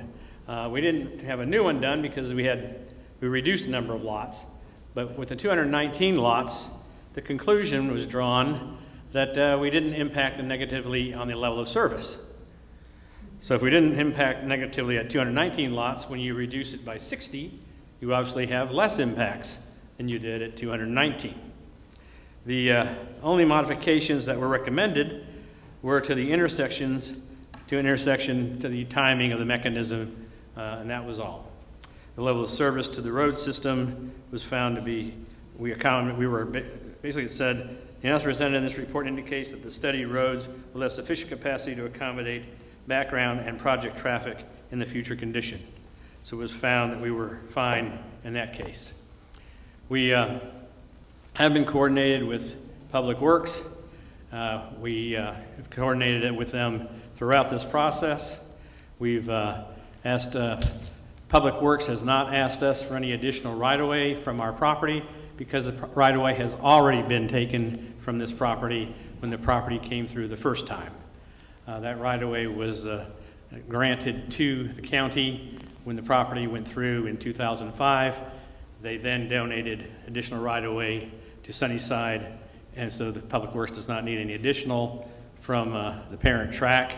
So that's already been granted there. And like I stated earlier, we'll be available to take care of the S-curve to buffer out that curve when we do any improvements to the system on Sunnyside that abuts our property. Public Works states that all the road improvements will be done abutting our property, will improve the entrance to our main entry, and since it lines up with the system, with the portion across the, on the east side on the 18 acres, that will line up there and do an entry feature as well as any improvements on Sunnyside at that location. And that's all they said that we would have to be responsible for. So we said, well, fine, and now as you are aware, this is at the PUD level.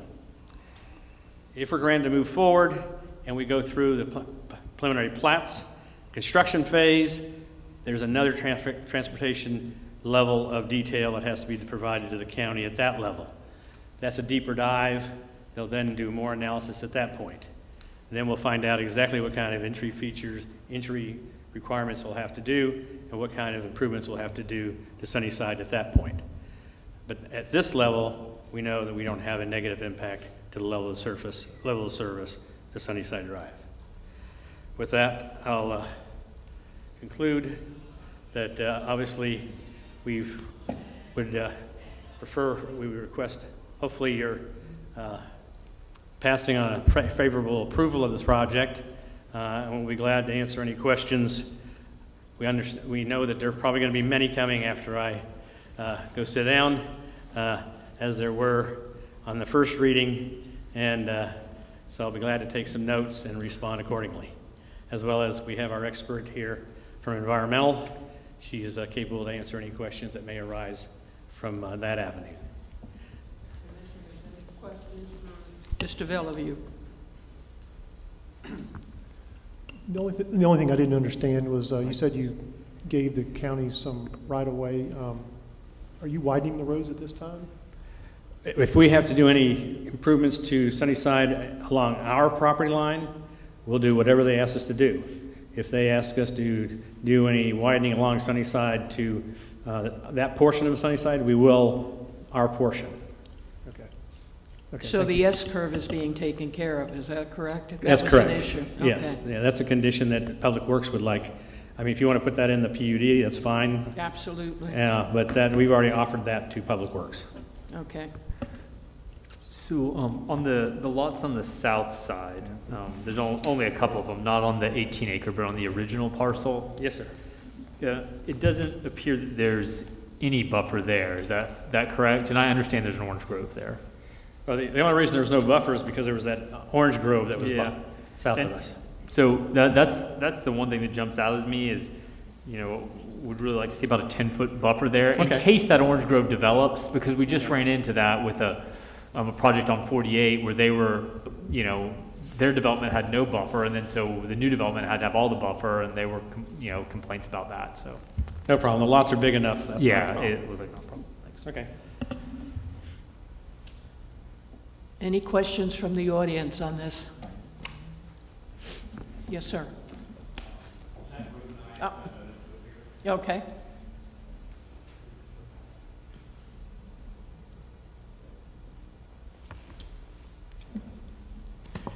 Good evening, Zach Burnbone for the record. For clarity procedurally, are you asking simply for questions as to the applicant, or are we allowed to make our presentation from a notice of appearance in opposition?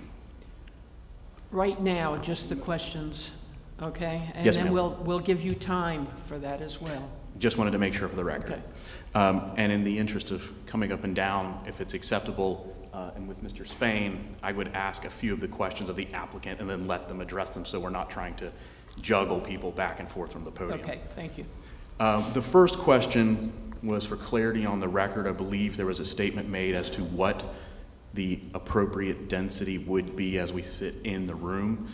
And I know there's a little bit of a muddle to that because we're actually looking at 3 different applications as we sit here. But I wanted some clarity as to what the applicant's position is the current allowable density for the project in each of the 3 respective areas. Secondly, there was a discussion about the open space requirement and the 62 acres, and I was hoping there'd be clarity for the record of whether that's entirely the jurisdictional conservation area or whether the developer is apportioning additional developable land into the open space. Thank you. Thank you. Mr. Bellevue, would you like to take those 2 questions, please?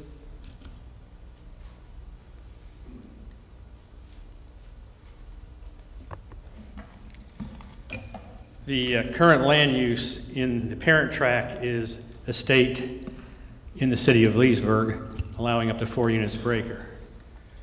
The 18 acres is agriculture and is being processed through the city to a state, and that has gone through the process, and the state has signed off on that request.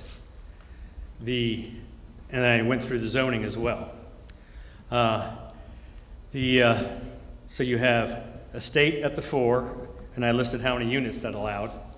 And then with the city part, and it's agriculture in the county for the 18 acres. The open space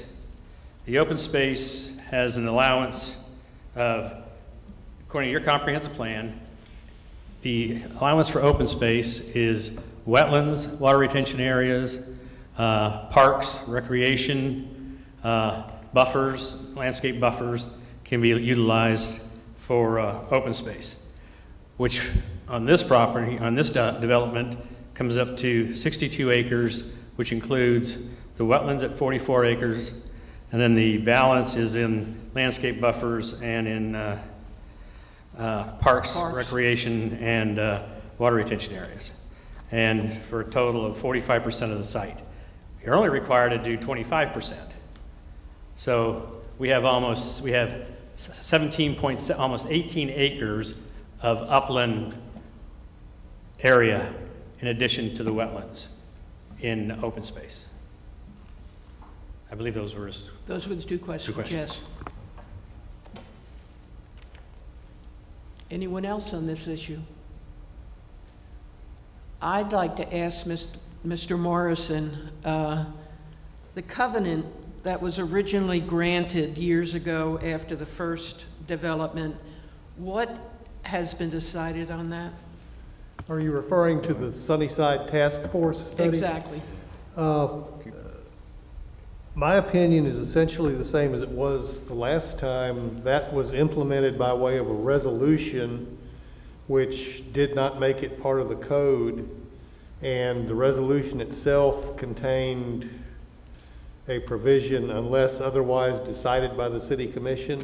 That predated the first PUD on this, and while that's expired and has no force or effect now, the implementation of that PUD back when it was granted is an indication that the city commission, at least at that time, did decide otherwise. Mm-hmm. So you have the authority, notwithstanding the task force report, to approve this if that's the desire of the commission. Thank you. Sir, somebody, yes, please.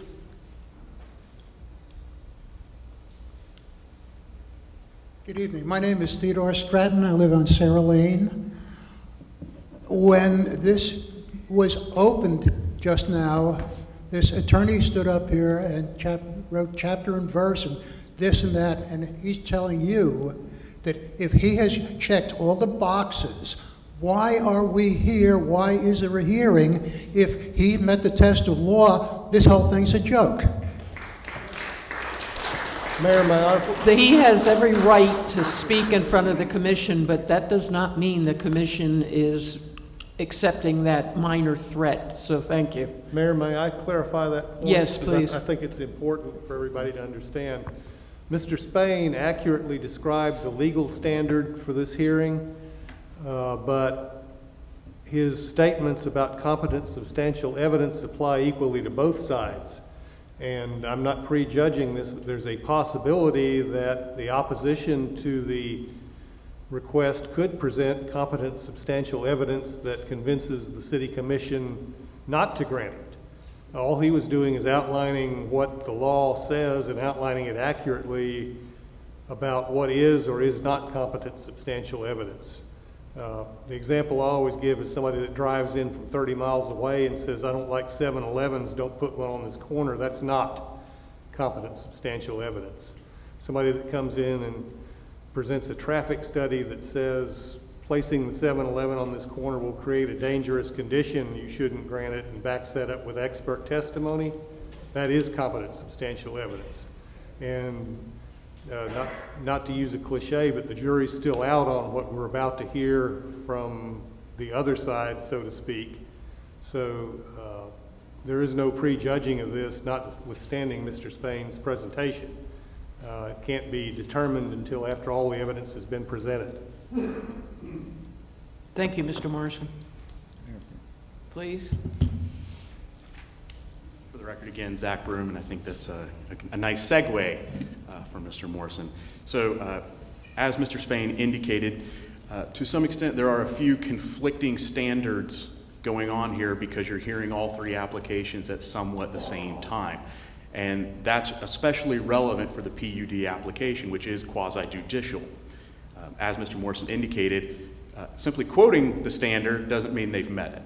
And our position is that the applicant has not met the standard for provision of competent substantial evidence that they meet the criteria, very simply because we believe that in this situation, the law on the previous PUD and the resolution is a little more muddied than clear.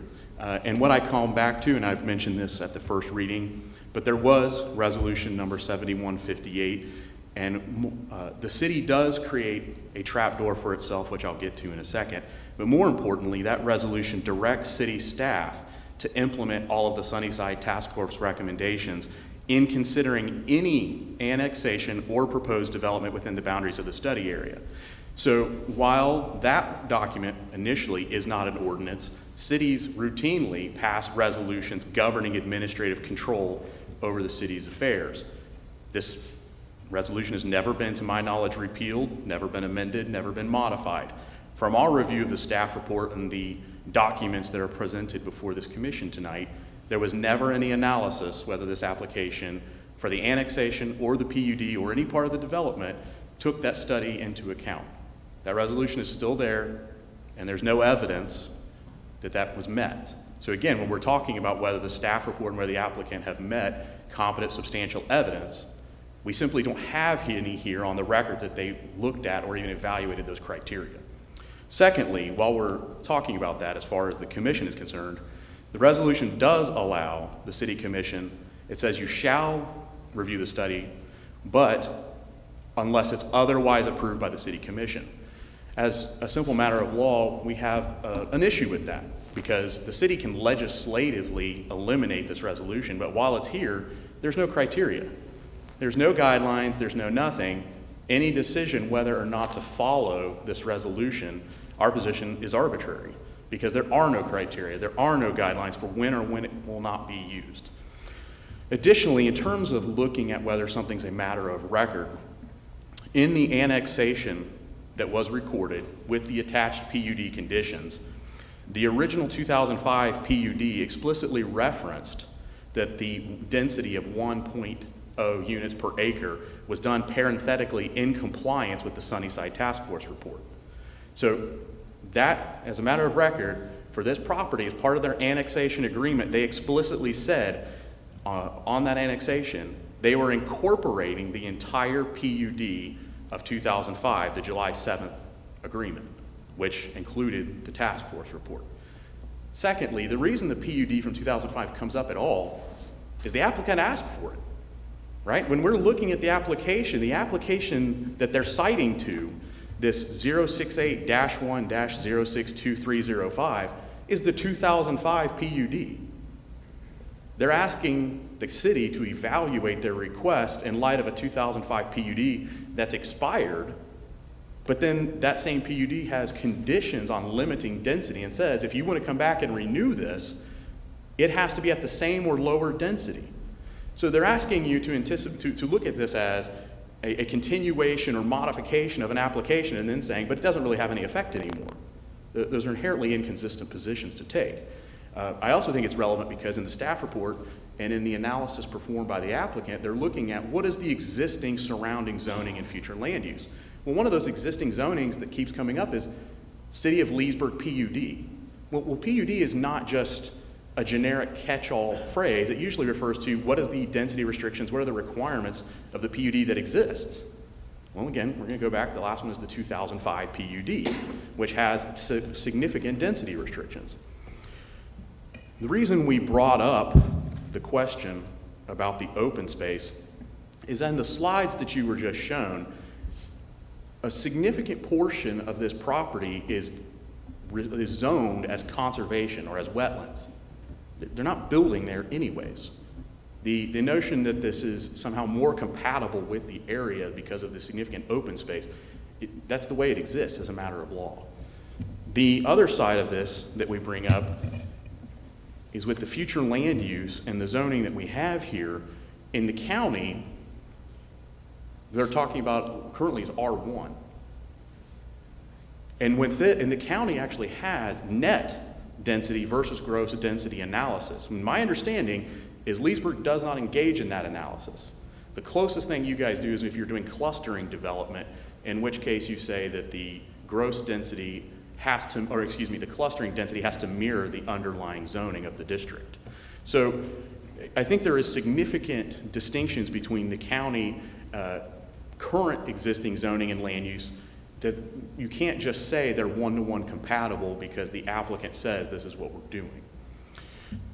The other issue that we bring up when we're looking at these maps is if you do proceed in reviewing this as if the Sunnyside Task Force report by resolution that the staff didn't review or by the PUD that was incorporated, there's a gradation of density that's appropriate. And only a portion of this project would be in the one density gradation. In fact, a decent amount of it is in the much lower densities where we're talking like 1 unit per 3 acres.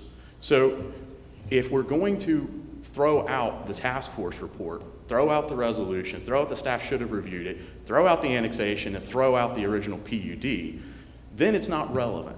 But if we're not going to say that, then it is. And it hasn't been analyzed at all. And our position is you do have to rely on competent substantial evidence, not emotion. And in this case, the applicant has not met that burden because the staff report is not available for them to do that because it was not part of the analysis, and they haven't made that review as part of their analysis. So our position is it should be denied, and that there is competent substantial evidence to deny it because they haven't met their burden. Thank you.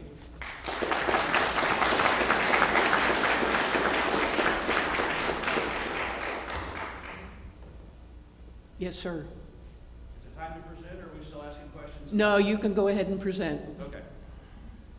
Because the task force is a part of my presentation. Oh, by the way, my Murray Tucker, 6870 Tuscaloosa Drive. Yeah, it's the same thing. I forgot you had that.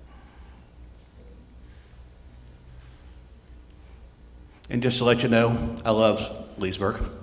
I was born here.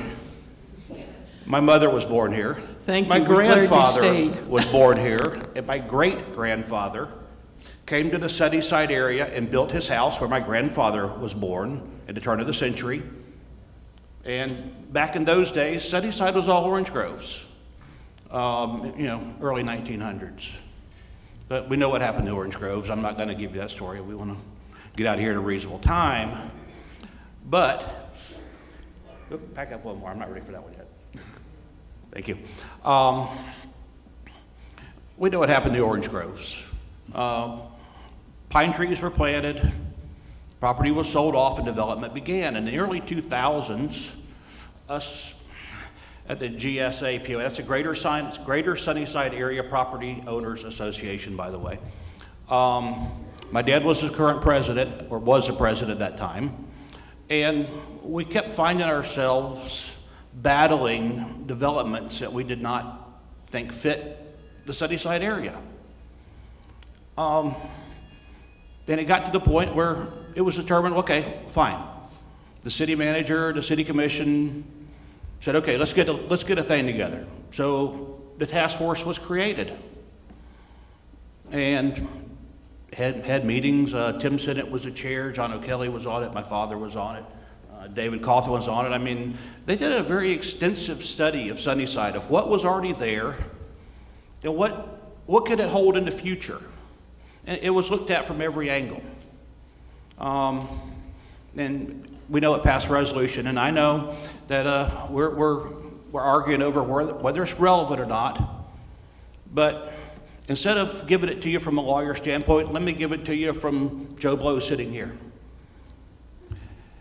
This is how government should work. Us citizens had an issue. We worked with the city and the county government. We came up with a solution, and it was implemented.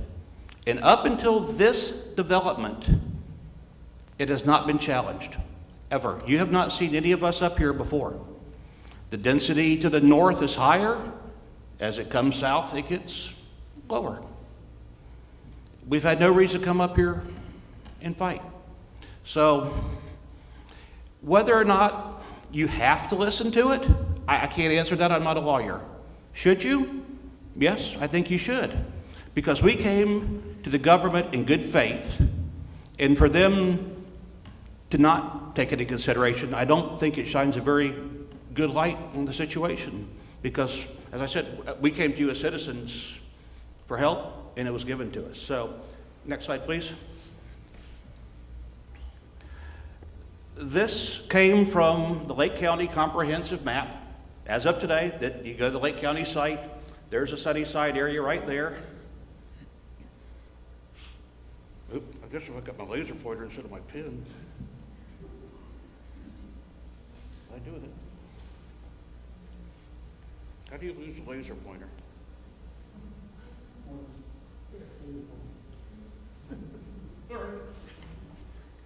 As you can tell, I don't do this for a living. So anyway, I guess it's not bright enough, but anyway, the property, you can see the outline of it where the line comes across on the east side. There's all the property. So that's the densities. I mean, and that's the maximum densities. I mean, you can go less dense, but just not more. Next slide, please. Here's where this piece of property gets a little bit tricky. Everybody wants to talk into units per acre and all that, but it's 118.83 total acres going off the county website. Only 74.73 acres of it is actually dry. You can see a very significant amount of wetlands in here. So they want to, I'm not addressing the 18 lots across the street for the proposed, because it's in the county now. I'm of the opinion it should stay in the county, but that's a separate part of our list. I'm just staying with the current PUD. So if you divide that out, that leaves 0.53 acres per lot before you ever take away a retention pond, a road, an open space. Next slide, please. So, per the application, the minimum size for a 70-foot lot is 8,750 square feet, which is 0.2 acres. The minimum size for an 80-foot lot is 5,000 square feet, which is 0.11 acres. So, I don't know what the average lot in there, but I assume you're going to lose half of everything, the roads, everything. I assume we're going to be at about quarter-acre lots. Next slide, please. This is Sunnyside Trails, which abuts the property to the west-northwest. This is also in the city. And the reason I find that this one is significant is because in previous presentations, the petitioner has said that they had to increase the density to pay for bringing the sewer, the water, all that in here. Well, that is city property. Those are 5-acre lots, which would be a great thing for this piece of property, considering where it is. You know, where it is, you know, going in there, a development like they're talking about, you're going to go down and knock every single tree into place, bring in the earth moving equipment, change the land around so it doesn't look like it ever used to, bury a bunch of stuff. It just, if you've ever been there and looked at it, it just doesn't really go. Next slide, please. This is a property to the north. Those are the two houses where we're showing the buffer zone. Those two houses sit on 8.06 acres. The land across the street vary in size from 2.18 to 2.73. I'm not a hypocrite. I deducted the wetlands from them just like I did the other properties, so we're comparing apples to apples. So that is not the total, that is only the dry buildable land. You have a 5-acre, 4.94 acre tract to the left. And then you have a couple of 1 acres up there that have been there for a long time. Next slide, please. All right, this is to the west.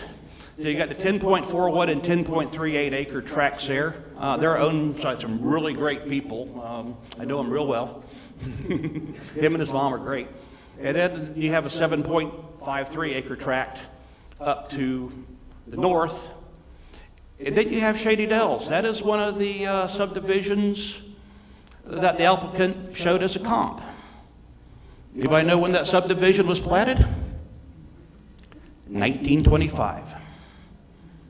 That subdivision is platted almost as long as Shady Dells. There's one older one out there, which was... No, actually, Sicily Park is not the older one. The actual oldest one is the Johnson's Mary K.T. subdivision. It was platted in 1891. Of the subdivisions that they're using as comps, they've been platted in 1925, 1950, 1929, 1983, 1891, and 1925 again. These are really not adequate comps because they were done well before any of the current comprehensive plans have been put into place or the Sunnyside Task Force. Next slide, please. And there's to the south. The 13.23 acres is not an orange grove anymore. It is a single lot that is part of the Sunny Ridge development. It's lot number 7. You can see it's up there. It is actually a platted lot. And then those properties range from 1.65, 2.3, 1.95. I mean, this thing is surrounded by lots that are so much larger than they're proposing here, by houses that are at least 2 times as big, being conservative. Most of them are 3 or 4 times as big as the minimum size posted. I mean, it just really doesn't fit in here at all. Next slide, please. Now, during previous meetings, it's been established that the current PUD expired in 2007. That's a fact. There are no vested rights under expired PUD. So this land is not guaranteed anything. The commission is not bound by the previous PUD. It could not be approved for 120 units as we sit here today. And if you do go back and decide, okay, I'm going to look at the PUD because even though it's expired, the language clearly states in it that it has to be extended or reduced. There is no verbiage for higher density. So, therefore, we're asking it to be denied. I mean, it just doesn't fit. You know, this is a great piece of property. There's really nice lots and houses around it. It has a lot of potential to be something great, but this isn't it. It just doesn't fit. I think that's it. Yep.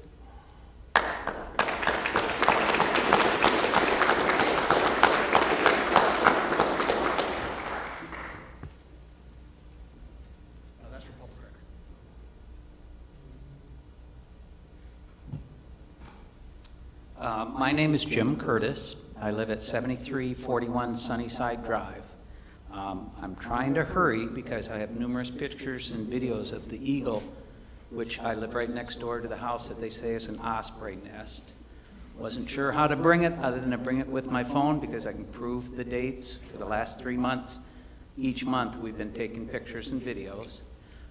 If I understand, the expert that wrote the report is here. The environmental expert, did he say? Could I ask you to look at these and tell me whether they're osprey or eagles? Sir, you're going to have to do that. Not in front of the commission. Okay. So can if you I want to step meet with this outside? lady afterwards, that's fine. Okay, so. Right. Drop I think she already stated that that was not an eagle, but go ahead and take that up with her outside. Okay. Are there any other questions? Any other discussion? Mr. Bellevue, would you go over the lot sizes again for us? And Mayor, if he's up, if you can ask him about the 2007 expired PUD, about Yes. the extension or the reduce. You want that from Greg? Yeah, just how many houses were approved on the PUD. Okay. It's 100, if I'm correct, it's 120 on approximately 119 acres. It was 119 point something, so they rounded it 3.5, up. I cut that off. Can you go down there? That density count was 1 acre a unit. Let me answer the next part of the question, right? The next part of the question is, on the parent site, it's still the same acreage, 119.35, and instead of 120 lots, it's 141 lots. So now the density is 1.18 units an acre for an increase of 0.8 units per acre. Not counting the 1 acre, 18 lots on the non-parent side, where you could build a really big estate house. Okay. Original plat, 100, and that's the parent, what we're calling the parent site on the non-lake side part of the road. 119.35 acres and 120 lots approved. The revision, 119.35 lots on the non-lake side and 141 lots, an increase of 21 lots. Correct. So it's an increase of 0.18 units per acre. And then on the water side, it's an 18-acre tract with 18 approximately 1 acre lots. And when was that approved? Not the 18, but the Right. other. The 18 would be tonight, if Okay. you so approve it. 2007? Expired. It was approved in 5, And expired in 7. Thank you. Yes. And first of all, I did look at the task force analysis, and that was one of the reasons we did, and we looked at the task force map, we overlaid our parcel on the task force map, and one of the things we looked at and we discussed with staff, and wondering how did the previous commission approve the 1 unit per acre on the parent tract before, and we looked at the size of the parent tract, and looking at the percentage in the 1 unit per acre versus the other land use designation, and it appeared that the parent tract ran about 56% in the 1 unit per acre. So we could only surmise, we didn't know for sure because there's nothing in the minutes that said so, that since majority of the property was in the 1 unit per acre side, the city commission decided for the 1 unit per acre and said, since it's all one owner, let's go with the 1 unit per acre. That made logical sense, but there's nothing in the minutes that says that. And that's why they went for 1 unit per acre and gave them approximately 120 acres, 120 units. We're looking at it from the standpoint of, we now have 138 acres. We're asking for 159 units. It's a slight bump of about 21 units over and above the 1 unit per acre, or a bump of 0.18. That's what we're asking for tonight. And looking at the criteria of development around us, and yes, Mr. Tucker's correct. The subdivisions that are around us were platted a while ago. That doesn't mean they aren't there. Those subdivisions are there, and they are developed. And they are developed at densities that are pretty close to what we are. Those houses exist. Those houses and those lots do exist. Next slide, please. Next slide. We went to the tax office and looked at the lot sizes in Gibson subdivision, and we looked at the size of the lots, and those lots all fall within the range of our lots. You're looking at lot sizes there, and that lot size, if you go to pull it down, no, I need the top of the page. Gibson subdivision actually comes out to an average of 1.22 units per acre. When you look at the number of lots in this area that it encompasses. So now that, subdivision's been there a while, but that's the size of the lots in the area it takes up. Next slide.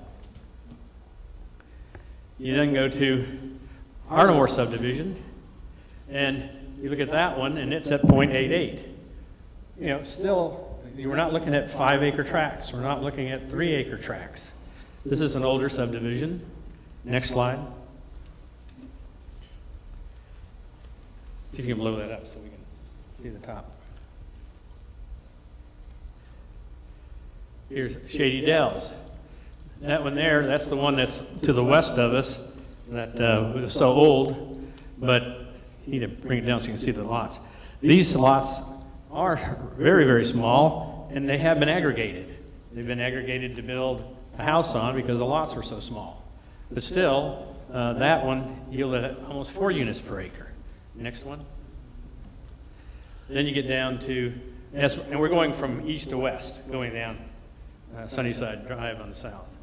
Then we have Sunnycrest, and that one's at 2.75.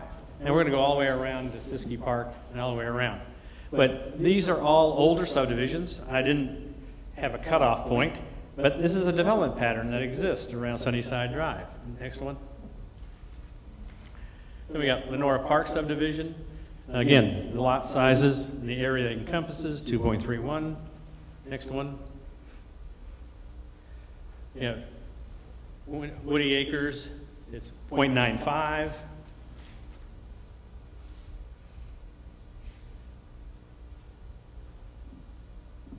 Next one. Siskey Park, over 2. Next one. This is a new one, 0.98. So these are all, you know, what's going on and around us.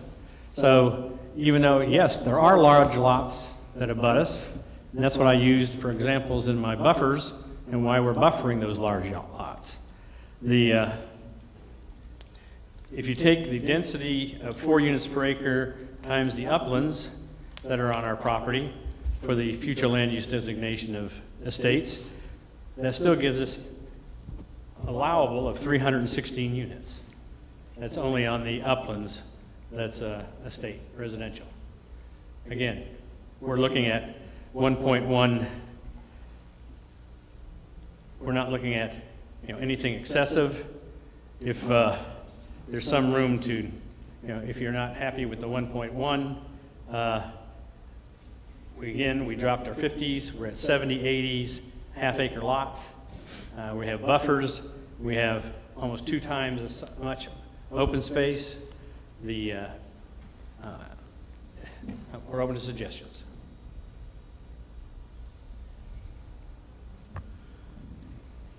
Any comments, commissioners? Would you go to 1-acre lots, 1-to-1? We can't do 1-acre lots because I won't get 1-to-1. You won't give 1-to-1? No, I won't get 1-to-1 Oh. at 1-acre lots. You don't. Are you saying you'll go to 1 acre, 1 lot per acre for the whole parcel? But they won't obviously be 1-acre lots, is that what you're saying? Right, then you would need to go back to the 120 on the parent side. On the parent side, to be 120 and 18 on the other, and they'll give me 139. 138, yeah. 139. We'll round up to 139. I think that's what the mayor's asking you go to. Yeah. That was a question. Yeah, the answer is yes. So so you're agreeable to go to 121 lots on the parent side and 18 on the. Isn't that the same thing? Sounds like a good deal, Commission. That sounds like a 1-lot increase on the existing side, and we're bringing in 18 lots of estate on the other side of the lake. Well, here's my issue with it, and boy, am I glad the other side left, the other group. For me, when I look at, again, this goes back to, you know, I use the same philosophies with each thing I look at. Mm-hmm. Silver Lake, you know, I wouldn't impose anything on Silver Lake. That subdivision, as I stated in my opinion, that's a 44 subdivision that's going down 44. Mm-hmm. Since I've lived in Leesburg in '88, from Fern all the way to Sunnyside, coming all the way, I mean, not Sunnyside, Sleepy Hollow Road, from Fern all the way down. it's just been neighborhood after neighborhood after neighborhood after neighborhood, 5-foot lot lines, you know, little small 50-foot lots. In Sunnyside Road, or I think it's called Sunnyside, isn't it? It goes all the way around, Sunnyside Drive, has always been the barrier. And for Lake County, and apparently people in that area didn't know it, but, you know, that's estates, and that's where you have your 5-acre tracts, and you have your bigger pieces of property and beautiful homes. And so, you know, now we have areas like 44 that's gonna run out, and other areas where it is high density, and we're putting them there. But I can't, when we get to Sunnyside heading south, which is down towards the lake, I can't wrap my head around putting in high density in that area. Well, this isn't high. This is 1 unit per acre. This isn't high density, though. Well, compared to what the area is, it is. Well, like I've shown you, we've got subdivisions that wrap around us that are pretty close to what this is. So that's why when we looked at it, we came close to having a comparable. Well, are you talking about on the other side of Sunnyside, on Sleepy Hollow Road? Are you using those subdivisions? No, I'm using the ones that are south of us. That's what these maps illustrate, are the ones that are south of us and wrapping around all the way into the south and heading west. Ladies and gentlemen, you'll all have a chance at the podium. Because I'm looking at your diagram, and I pulled up the satellite imagery on my phone, and I don't see where you're getting Well, a right here. density subdivision button up to this property anywhere. All I see is 2 houses, 1 house, Orange Grove, 2 houses. Where is there a subdivision at? Go to the master map.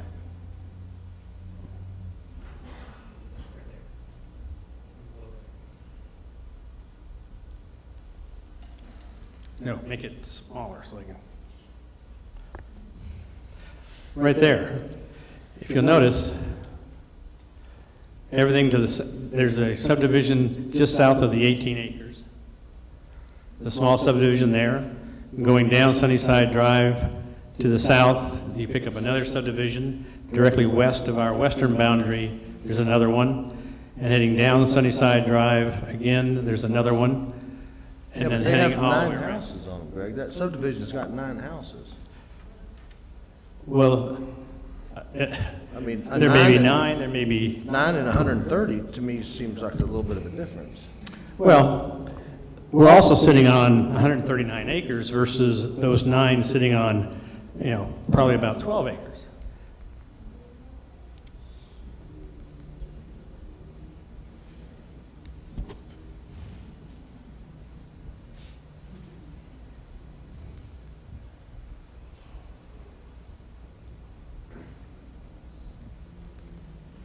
Okay.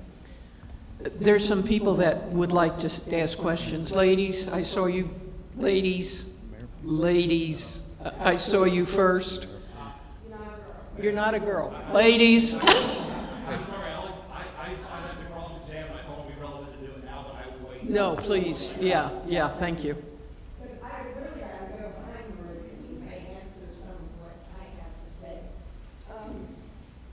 My name is Vicki Coffin, and I live at 8010 Gibson Terrace. I live to the south of, I guess it's south, of this monstrosity that's trying to come in. And when you look at Gibson Terrace, we don't have, we're high and dry. We have 10 lots that make up that cul-de-sac there. 10 lots, high and dry. No wetlands, no anything. So if we want to count that, let's take all the wetlands out that they're including in for their number of houses and look at it that way. Sunny Ridge Trails across the street, they have, let's see, Josh, you're 9? 9 lots, I believe, and that one that Greg keeps referring to as the buffer is a lot that will be built on at some point in time. So those are all fairly good-sized lots. If you go up Sunnyside, go through the first S-curve, you run into Chuck Idell's property, 8 acres. Then you have one small house that built on maybe a half acre or so. Then Josh has a rental house that's 5 acres, high and dry. It's so frustrating because you can play with the numbers and you can play with the acreage and, but what Greg is trying to put in is 4 houses to an acre. We have 1 house to an acre, and a lot of them have 2 houses to an acre. Across the street from Chuck Idell, there's the Sunnyside Estates, and most of those are 5-acre lots. Now, that is including the wetlands, but they're all beautiful homes, 300,000 or more for most every one of those homes. And you can't even compare Shady Dells. It was built years and years and years ago before there was even much development out there. I don't even know if they had paved roads back when that was built. No paved roads? And the other thing I want to bring up is the piece that you're talking about annexing in. The comprehensive plan that the county has now is for 2030.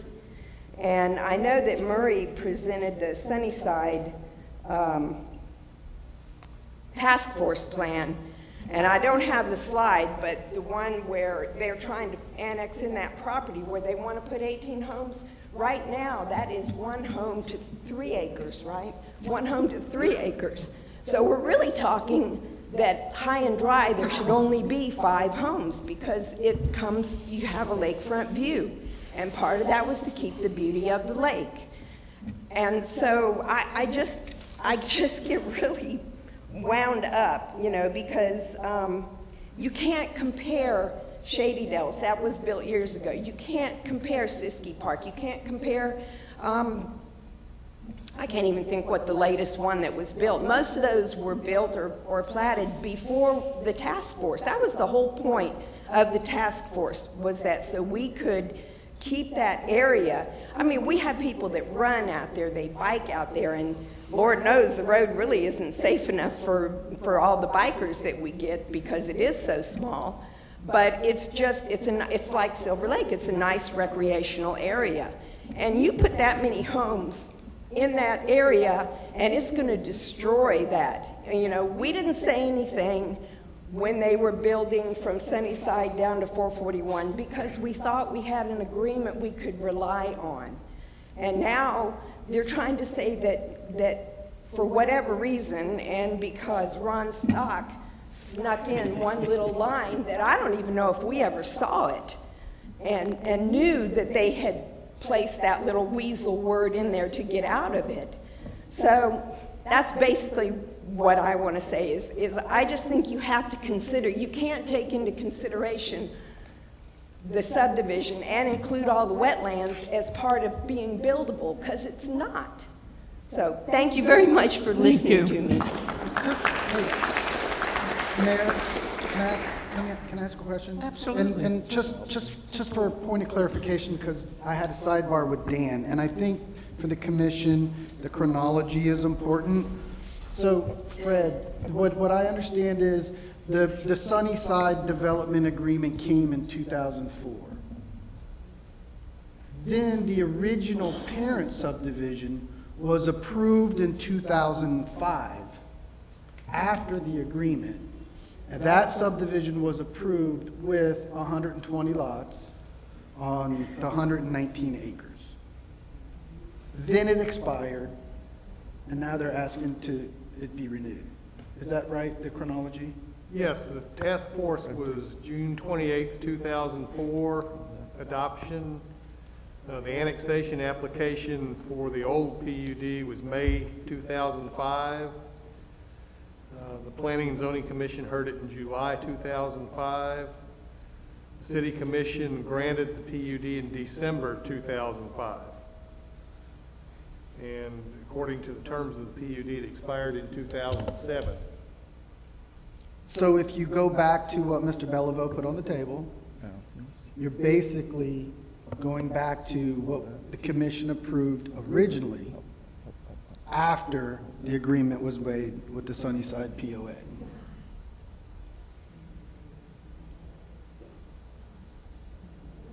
Sure. Please, go ahead. As Vicki kept saying, Chuck Idell, I'm Chuck Idell, 7416 Sunnyside Drive. What is kind of weird to us, we're talking about 137 acres and 159 homes. Of the 137 acres, you have maybe 70 acres that's buildable. So you're saying 1.1 house per acre. To me, that should be 70 houses, because you have 70 buildable acres. I know there's a formula out there, the PUD and stuff, but to us, that makes no sense. Thank you. Thank you.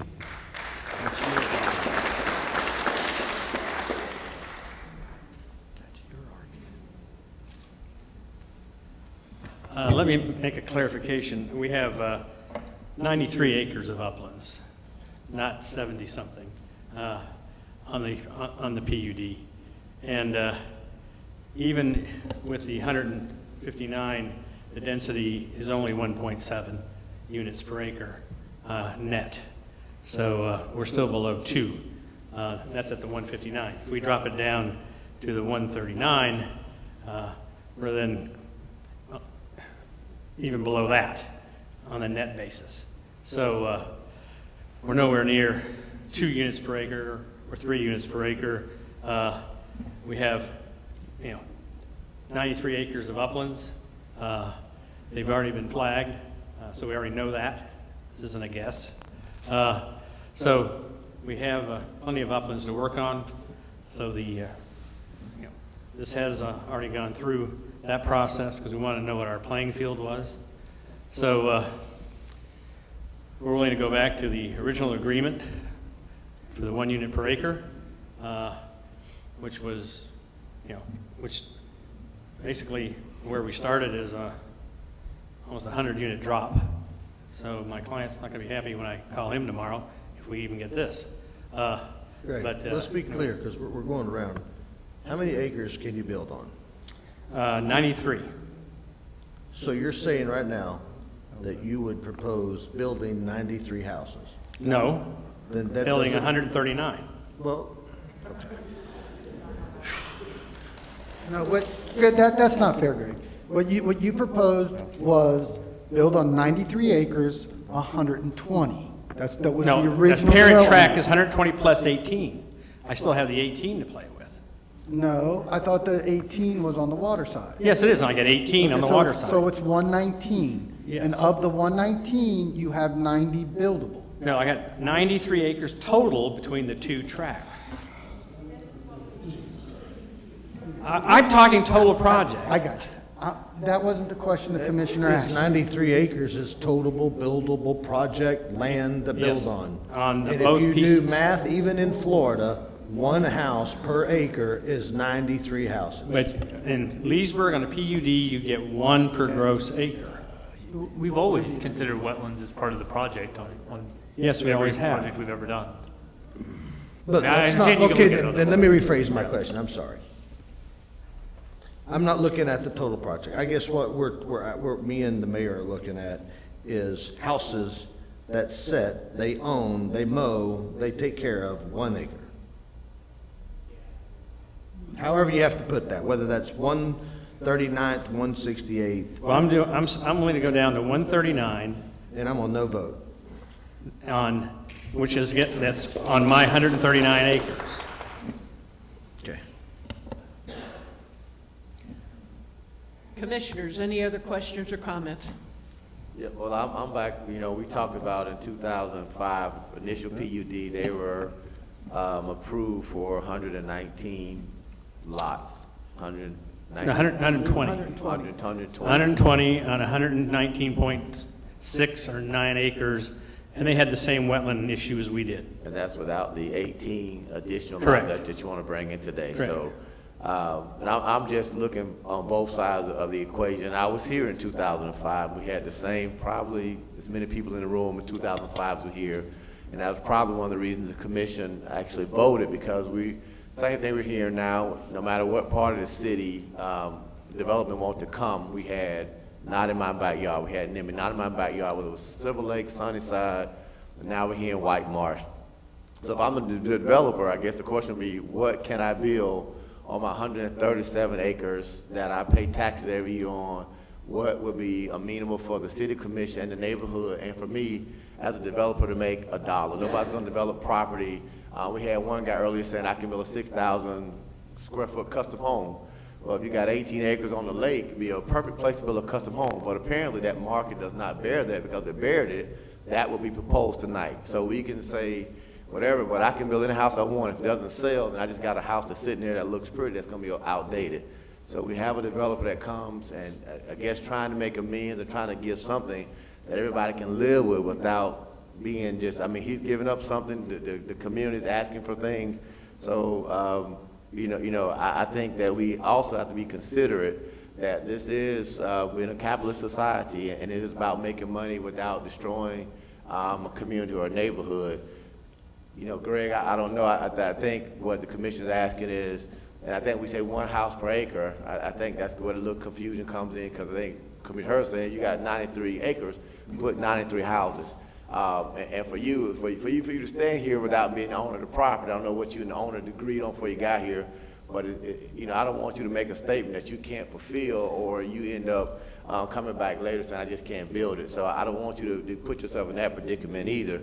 But I think in 2005 there was an agreement on the table for 120 houses, add 18 units in, so I guess we're looking at a total of 138. That's what you were proposing? That's what I'm proposing, which is the same deal that was there in 2005. And Al, from the staff position, you think that's too much, or how do you feel from the staff position? And I'm not putting you in the awkward spot. The staff perspective is that the original deal plus the 18 estate lots is a reasonable request. I think it lives up to the PUD. It was something that was approved in the past by this body prior to the Sunnyside agreement, and it renews the entitlement that was already issued by this body in 2005. It was after. That hurts your argument. It was after. Yeah, it was after. They made the agreement. They made the agreement and said Sunnyside is sacrosanct. Then the commission went and put 120 lots on 119 acres. And they're back tonight saying, let's do the same thing that we already agreed to in 05, plus give us 1 house, 1 acre on the other side of the road, up to 18. That's the deal before you. I think that is reasonable, that's within the code, and that was previously approved by this body in 2005. Oh, yes, it has. So Greg, I guess, not Greg. For me, I appreciate the comment that was made, trying to do what, or maybe it was Commissioner Christian that said it, for the developer to be able to make money, and everybody understands that there is a ratio to where he breaks even or makes money. However, I do understand too, wetlands come really cheap. So if you don't pay a lot of that money for the wetland, you're paying for the dry land, which is buildable property. Well, we also have to extend water and sewer lines, and that's my main problem is, and that's where my cutoff line with my developer is, or my owner is that we have to extend water and sewer lines to get here. And that is where we have a financial obligation. And that's where we have a problem. If we get anywhere near south of 1-to-1, and my cutoff line for that was between 139 and 159. And anything south of that, I can't afford it because we can't get there from here. And it's just not going to work because water and sewer is required by the city of Leesburg. You can't do a project unless you have water and sewer, central water and sewer. And I have got to extend water and sewer from north of here, and that's cost, right now, it keeps going up and up and up every month. And so for us to get those lines extended, I got to make it cost efficient. And the more that goes up, the more the houses go up. And we're getting to the point that this product is going from a product for one market up to a different market level, and we're not meeting the type of people we're trying to meet here. But you don't think that there's a market? I mean, see, and here's the argument we've heard tonight. Nowhere in Leesburg, some people like to say, there's no place you can get a nice higher-end lot. Well, people don't want to spend a lot of money on a small lot. These aren't small. No, I wasn't referring to yours. I'm just saying in okay, general. I was gonna say. So compared to other lots, but people don't want to go spend. So they're like, where can we have a house that sits on an acre of land that is 35 to 5,000 square feet, under air, all the goodies, et cetera. So, you know, for me, and here's my issue with the 2005. My issue with the 2005 is half the growth in the communities that we've built in the last 16 years wasn't here. So there's been an enormous amount of subdivisions. I mean, everything, when you start going down CB Hollow Road and all the subdivisions that have been found down there. So for me, like I said, everything north of Sunnyside, you know, I sponsor it, I support it, I see it, you know, the 50, 60 foot lots and. But those are different product lines than what this is. This is a whole different product. And this What is a square different footage market. are they? These are 1,800, 2,000, 2,400. Same thing they're building everywhere else. No, these are bigger.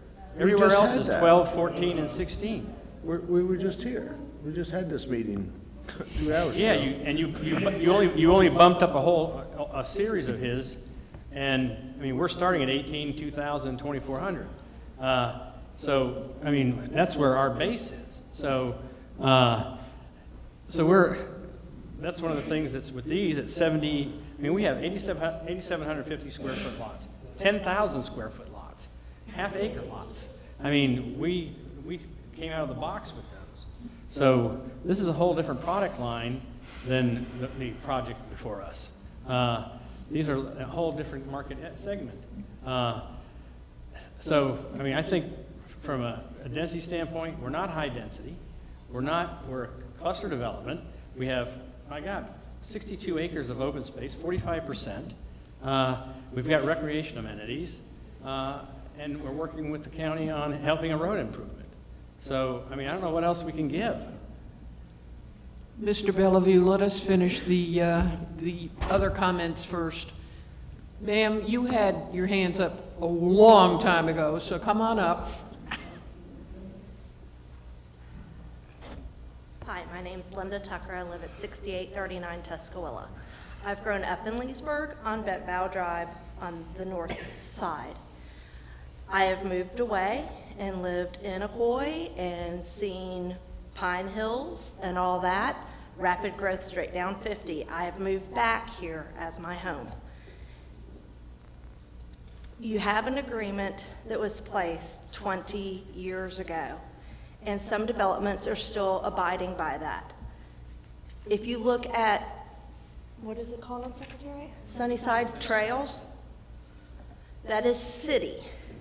I think you have some easy access to your water supply and that, but when you look at 3 to 5 acre lots and you want to have Leesburg and growth and attractiveness to bring, oh, UF has joined Leesburg Hospital and doctors in an environment, you need to make it what that agreement was 20 to 30 years ago. 1 to 3 acre tract homes. Oh, the 119 homes to sell it? Okay, that was for selling purposes, but do you really have to go that low and make it that dense? You'll just be putting nails in the coffin to Leesburg even more and make it Crime Hills, but in Lake County. So how is that attractive? 18 homes on a beautiful, the largest lake, instead of 5 or 6 homes on lakefront? You know, depends on how you want Leesburg to grow. But if you can copy Secretariat or Sunnyside Trails and flip it over, you make it a beautiful community that it is. And everybody else has abided by the agreement 20, 30 years ago, and everything to the north can be all that red dense stuff. But in the center of it, it's not. And everything around this property is not that dense. Okay, thank you. Yes, sir. You wanted to finish your presentation?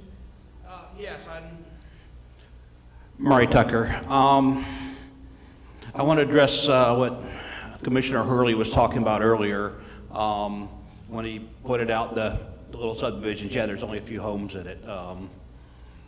So as I said before, those little subdivisions that wrap around, they started getting platted in the 1920s. I don't care how much you squint and turn your head, you cannot call that a development pattern. They've been there forever. And they were taken into account when the task force was presented. All that was there. Can you put my presentation back in for a second, please?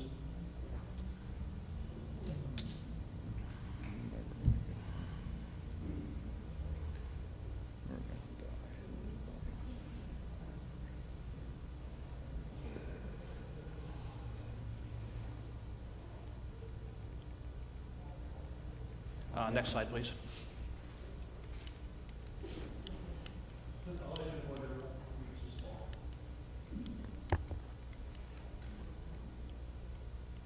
Can you see it? Yep.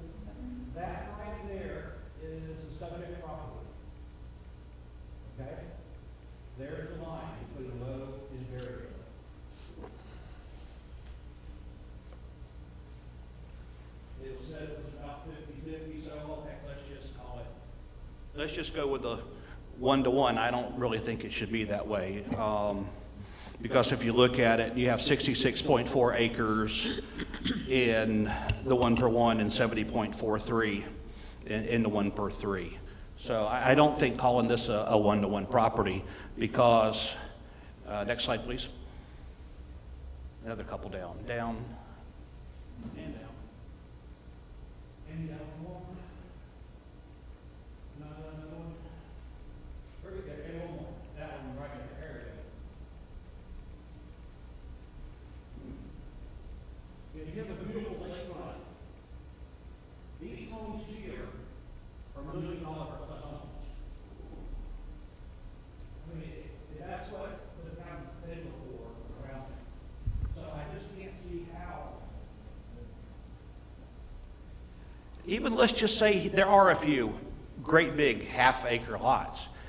It's still less than half of anything to the north and a quarter of what we got here. It doesn't go. Did you have anything else that you haven't already talked about? No, ma'am, I was just wanting to reiterate what... Okay, I think we all heard it the first time, but thank you very much. Is there anybody else that'd like to speak? Yes, sir.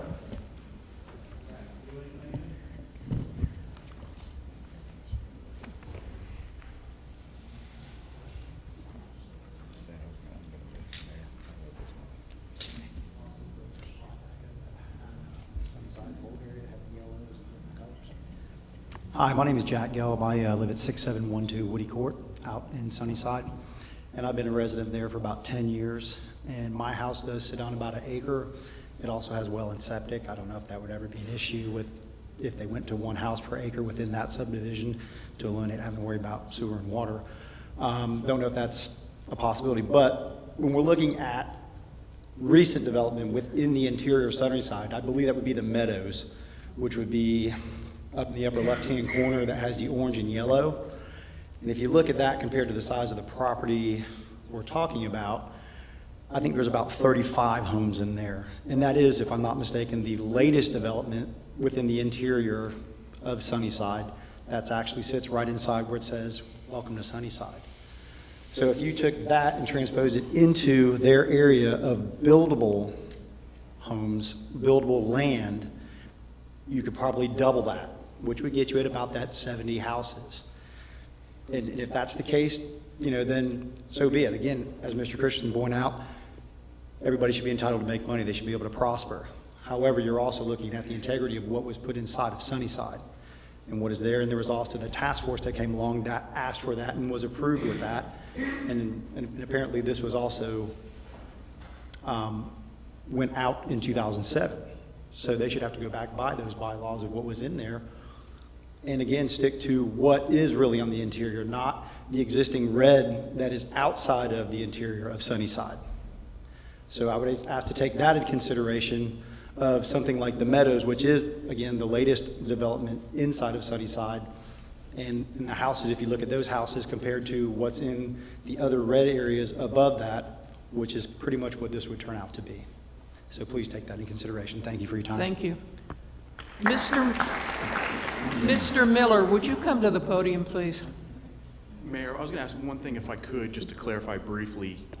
Unfortunately, with all the applications being muddled, one thing that I did want to address also, as far as the 18 lots are concerned, Lake County's analysis in the annexations going on here in the rezoning actually goes deeper than just the future land use. The Lake County comp plan actually has about 6 pages of analysis dedicated to Sunnyside as a unique area of Lake County concern under the comp plan. And that was just an analysis that, because we've kind of bundled it together, that I wanted to reiterate that annexation and rezoning actually goes deeper than just future land use. So Thank you.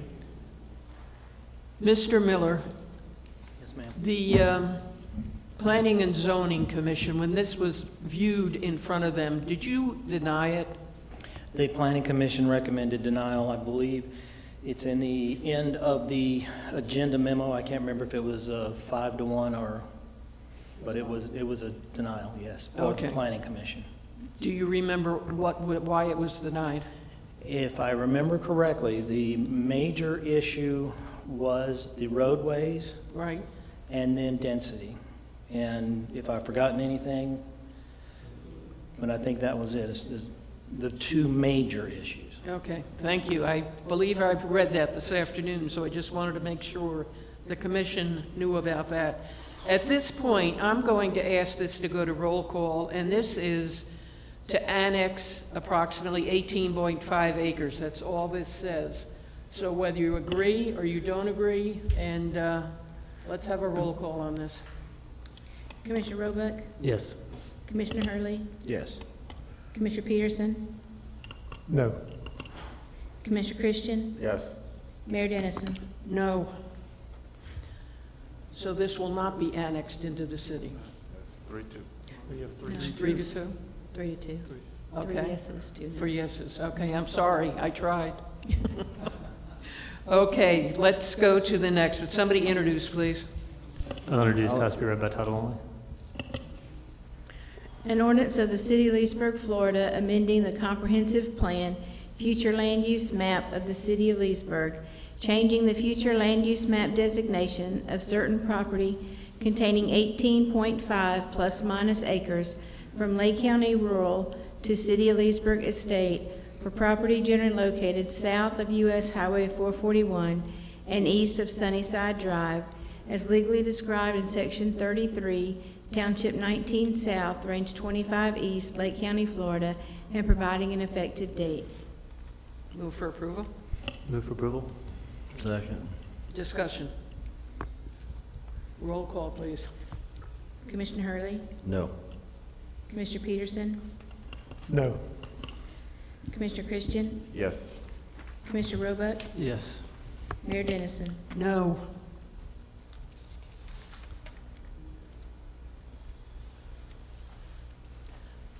That denied the acceptance of the future land use for the city of Leesburg in this property. Could we go to 6A6, please? Do we need to vote on that one? This needs to go back to PUZ.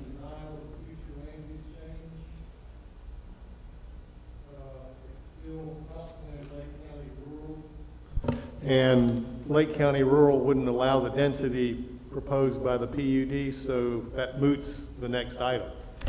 Very good, so we can... Mayor, Yes. I think we should at least, because we don't normally do this, we should give the, I guess ask the applicant, do they want us to reconsider our vote on the annexation or not? Okay, Mr. Bellevue? At this time, it was denied. Do you want this to be re-voted on? The annexation. The annexation. Mr. Bellevue, are you in shock? He's talking to his attorney. Oh, okay.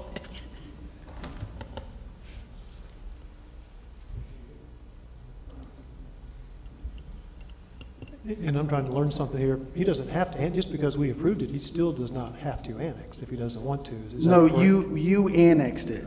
So you voted to annex it 3-2. Okay. Okay, so the next phase would be, we need to land use this because it still has a county zoning designation. So my guess is if Mr. Bellevue doesn't request for you to reconsider your annexation vote, this matter needs to go back to the planning and zoning for a recommendation on a zoning classification while it sits in the city with a county designation. Okay, thank which you. is not normal. That's why Commissioner Roebuck asked Mr. Bellevue if he wanted us to reconsider. Well, since I don't have my client here to find out for sure, we have a 30-day appeal period under state law. Do we not? So I'd say let's leave it here, and if it's within 30 days, we can appeal the ruling for annexation, and then you can revoke it. And I believe, I don't know if it's different on these hearings, but typically we can, next meeting, the prevailing party can bring it open for consideration again. Dan? Yes, that's correct. You could bring it up at the next meeting, somebody that voted in favor of denying it. Or let me ask you this one, and I don't know if you're, this may complicate it even worse, and your client might not like it. Can they put a future land use designation on the property now that's 1 unit an acre? We didn't advertise that, but at least then it's in and it has a zoning classification that's the You don't same. have one. The Well, state's your lowest one. The state, Is your lowest one. and that's 3? 4. That's the lowest one you've got. Yeah, we don't have a 1 acre Yeah. at your land use. Yeah. And I don't think you guys want to call the map 4, that's not what the no's voted for.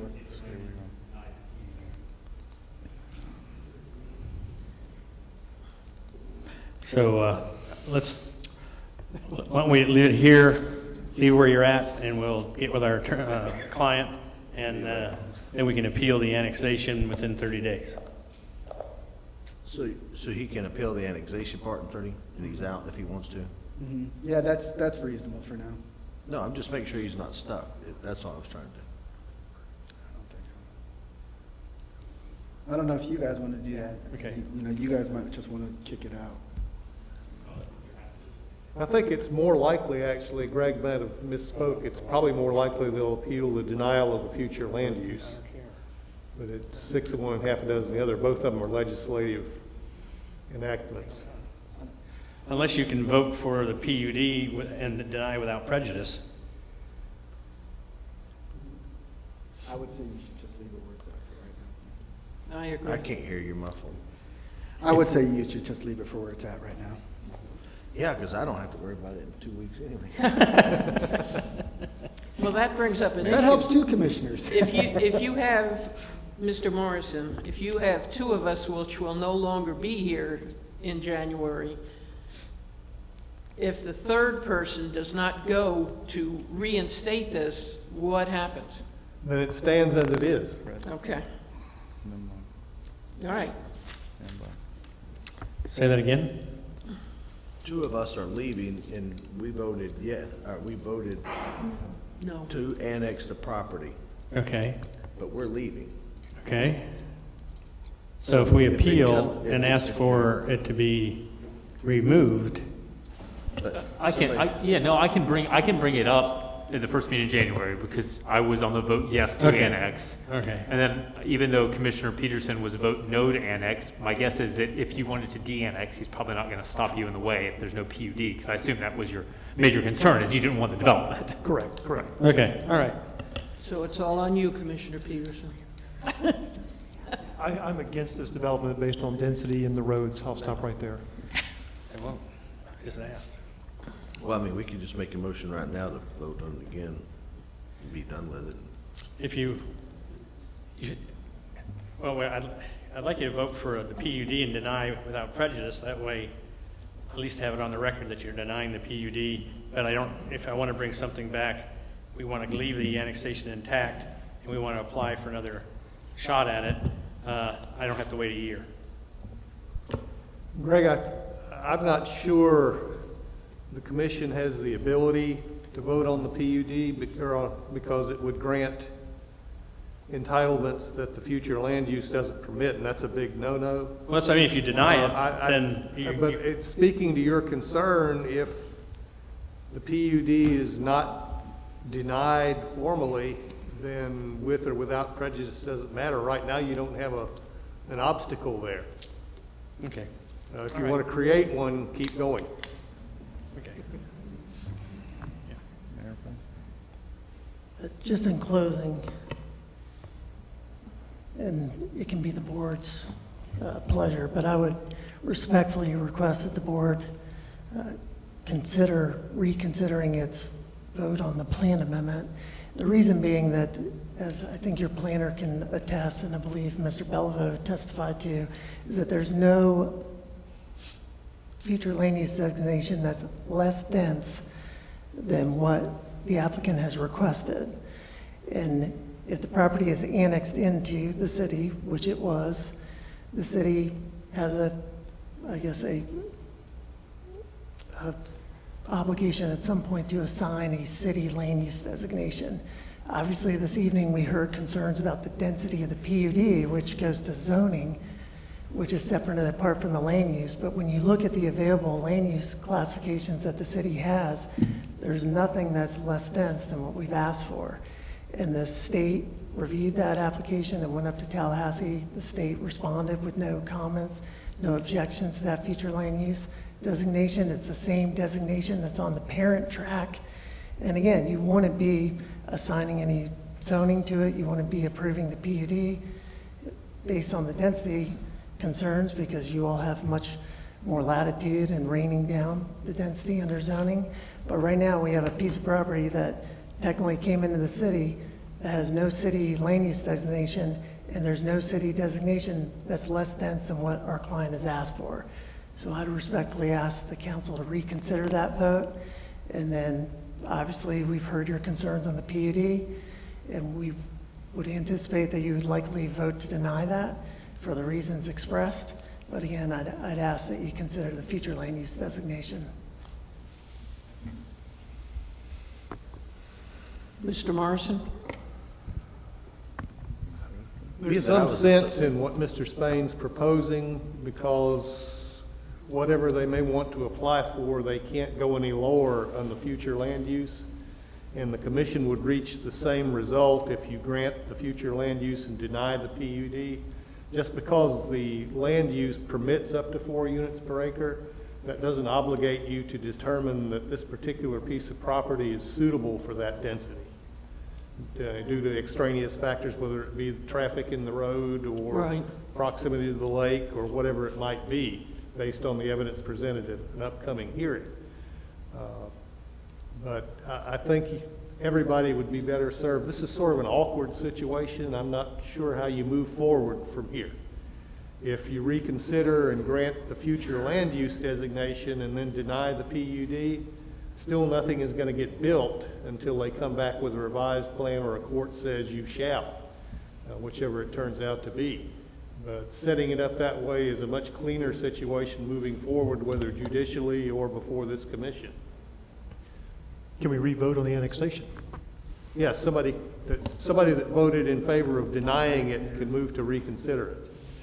You know, that was the land use, but the So that's the annexation was yeah. before that. Yeah, the annexation, you could move to reconsider if you voted in favor of annexing it. So what do I voted in favor. What do I need to do? Just make a motion to reconsider?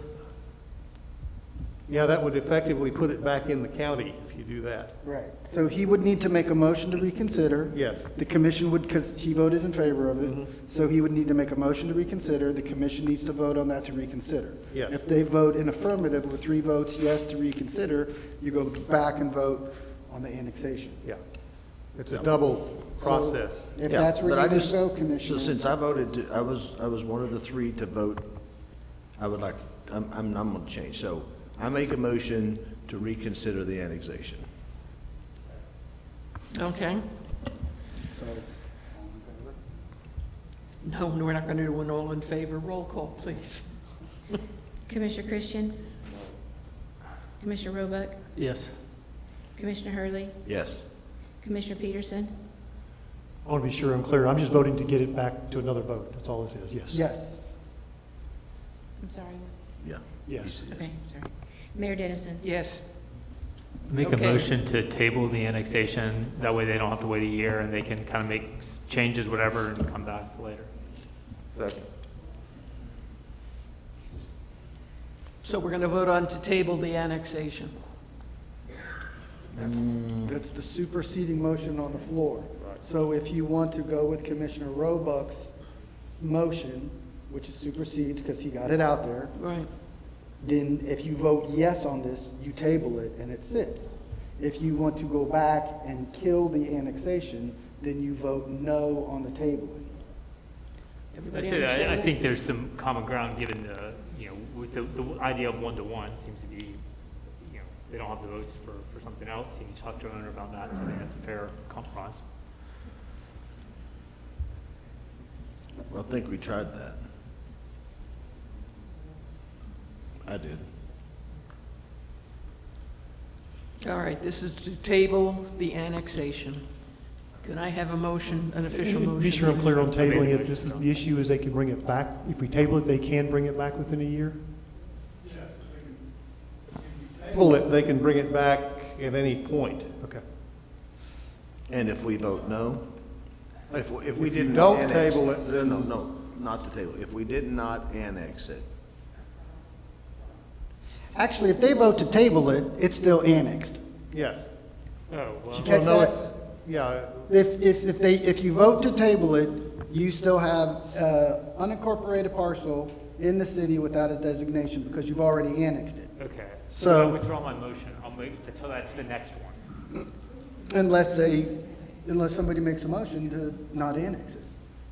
but I just withdraw that, so that was the whole point. No, you didn't withdraw that. You put a motion on the floor, to reconsider. That passed. Commissioner Roebuck then put a superseding motion to table Which is not what I meant. the annexation. So I'm withdrawing. So he withdraws it. So now you're back to an open floor of what you would like to do. So we need a motion to approve. You need a motion to de-annex To what you de-annex. just did. So I make a motion to de-annex the said property. may I ask that it not be worded that way? Of course. I said he worded it, Fred. There's a whole panoply of legal requirements for de-annexation, and you have no evidence before you So you tonight would- to suggest that it's eligible for de-annexation. Our lawyerly scholar would probably have you make a motion that says something like, we make a motion to reconsider the previous annexation. Well, I think that motion's been made. I think more appropriately, you would make a motion to rescind the earlier vote to annex the property. There you go. What he said. I make a motion now to rescind The previous the annexation. previous annexation. I need a second on that, please. Second. So now, with my goofy self this late at night, a vote no, a vote yes, Gets it out. unannexes it. And a vote no keeps it in. Okay. Roll call in. Start with me before I forget. I'd like to thank you all for my last meeting of what you're doing here. Hey, we waited 8 years for this night, 8 man. years for this night. Okay. Commissioner Hurley? Yes, I want to unannex. Did I say that right? You said the right thing. Commissioner Peterson? Yes. Commissioner Christian? No. Commissioner Roebuck? Yes. Mayor Dennison? Yes.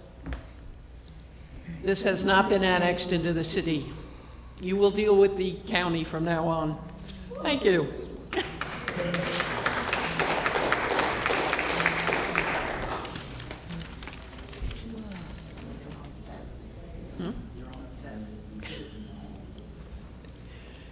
Okay, informational reports, we have none. City attorney items, would you like to throw anything out there? No. City manager items. I'll be super duper brief and it's easy. Just to let you know, I will be You out of guys the don't want to hear office. my closing statements? They might be powerful. I'll be out of the office tomorrow, Wednesday, and Monday. Of course, we have the holiday on Thursday and Friday. If you need me, I'll have my cell phone. Chief Johnson will be in charge in my stead. Wanted to also let you know that as of Friday, all the CARES Act money was spent, so we spent our Ladies initial- and gentlemen, please, we the meeting spent- is still going on. We spent our initial allotment, and our fingers are crossed, maybe another 75 grand will come from the county. We'll probably know after Christmas, before New Year's, and wanted to wish everybody happy holidays. And to Commissioner Hurley and Mayor Dennison, appreciated working with you. You got one more meeting on the first Monday, and sorry the 8 years ends on a tough one tonight. Roll call, please. Commissioner Hurley. Yes, thank all of you. I'm not gonna take a long time because we've been here all night, but it has been a fun 8 years.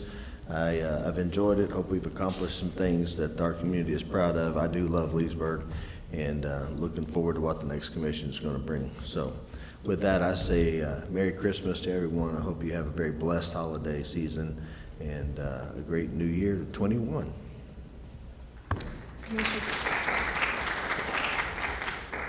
Commissioner Peterson. Obviously, I have enjoyed working with Mayor Dennison and Commissioner Hurley. It's been a fun 2 years. I've learned a lot. I'm going to miss both of you. Merry Christmas to everybody. Commissioner Christian. Say Merry Christmas, and everyone be safe. Make sure you continue to wash your hands and avoid large gatherings. We see there's a surge going around in our country and our communities. A good friend of mine, Pastor Ocala, was just found deceased on Friday due to COVID complications. So this is a serious matter. I know some people think it's a political game, but people who are close to our city is passing away. So I just continue to be vigilant, be safe. To Mayor Dennison and Commissioner Hurley, it's been a great 8 years working with both of you. I think Leesburg has done some great things. I do get offended when people come who supposed to live in our city, who say they go to Mount or other places. I don't think anyone who buys a house has to live in the house. They're free to move wherever they want to move to. I think this commission has done some great things, and I'm very proud of our city, the accomplishments we've done. Other cities around Lake County can't tip their hats to boat ramps and new community buildings, gymnasiums, swimming pools. I think we've done a great job. We're not in debt, and I think we are poised for growth. Commissioner Hurley said it really nice. This area is going to grow, and every community is going to come in and say, don't build a house in my backyard. But the reality is these are areas where developers want to go, and I just would hate to be the guy that owns the land to try to develop it, and this commission tells me no. So have a wonderful new year, and God bless each of you. Commissioner Roebuck.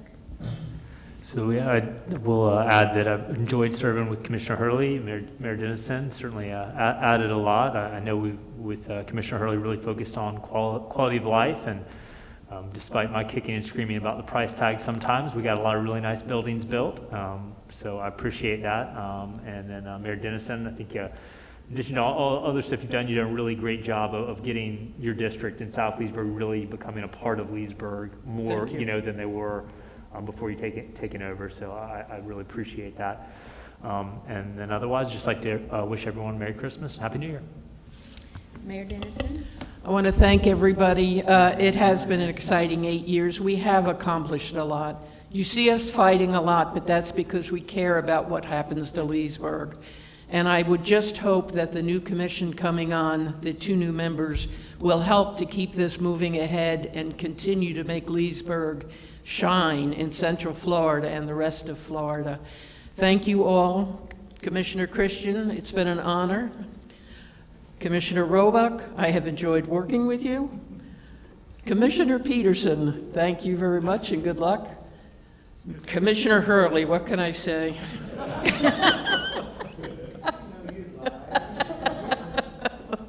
But please, everybody, have a Merry Christmas, and we're definitely looking for a new year. This has been one heck of a year. Please stay safe.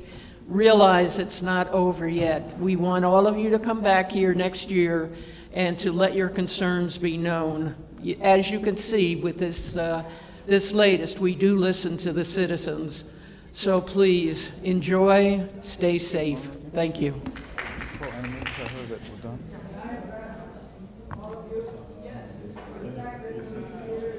They're closed. This was very entertaining tonight. Thank you, sir. Yep, thank you. Bye, Merry Christmas. Yeah, either one. Just let her know we're done.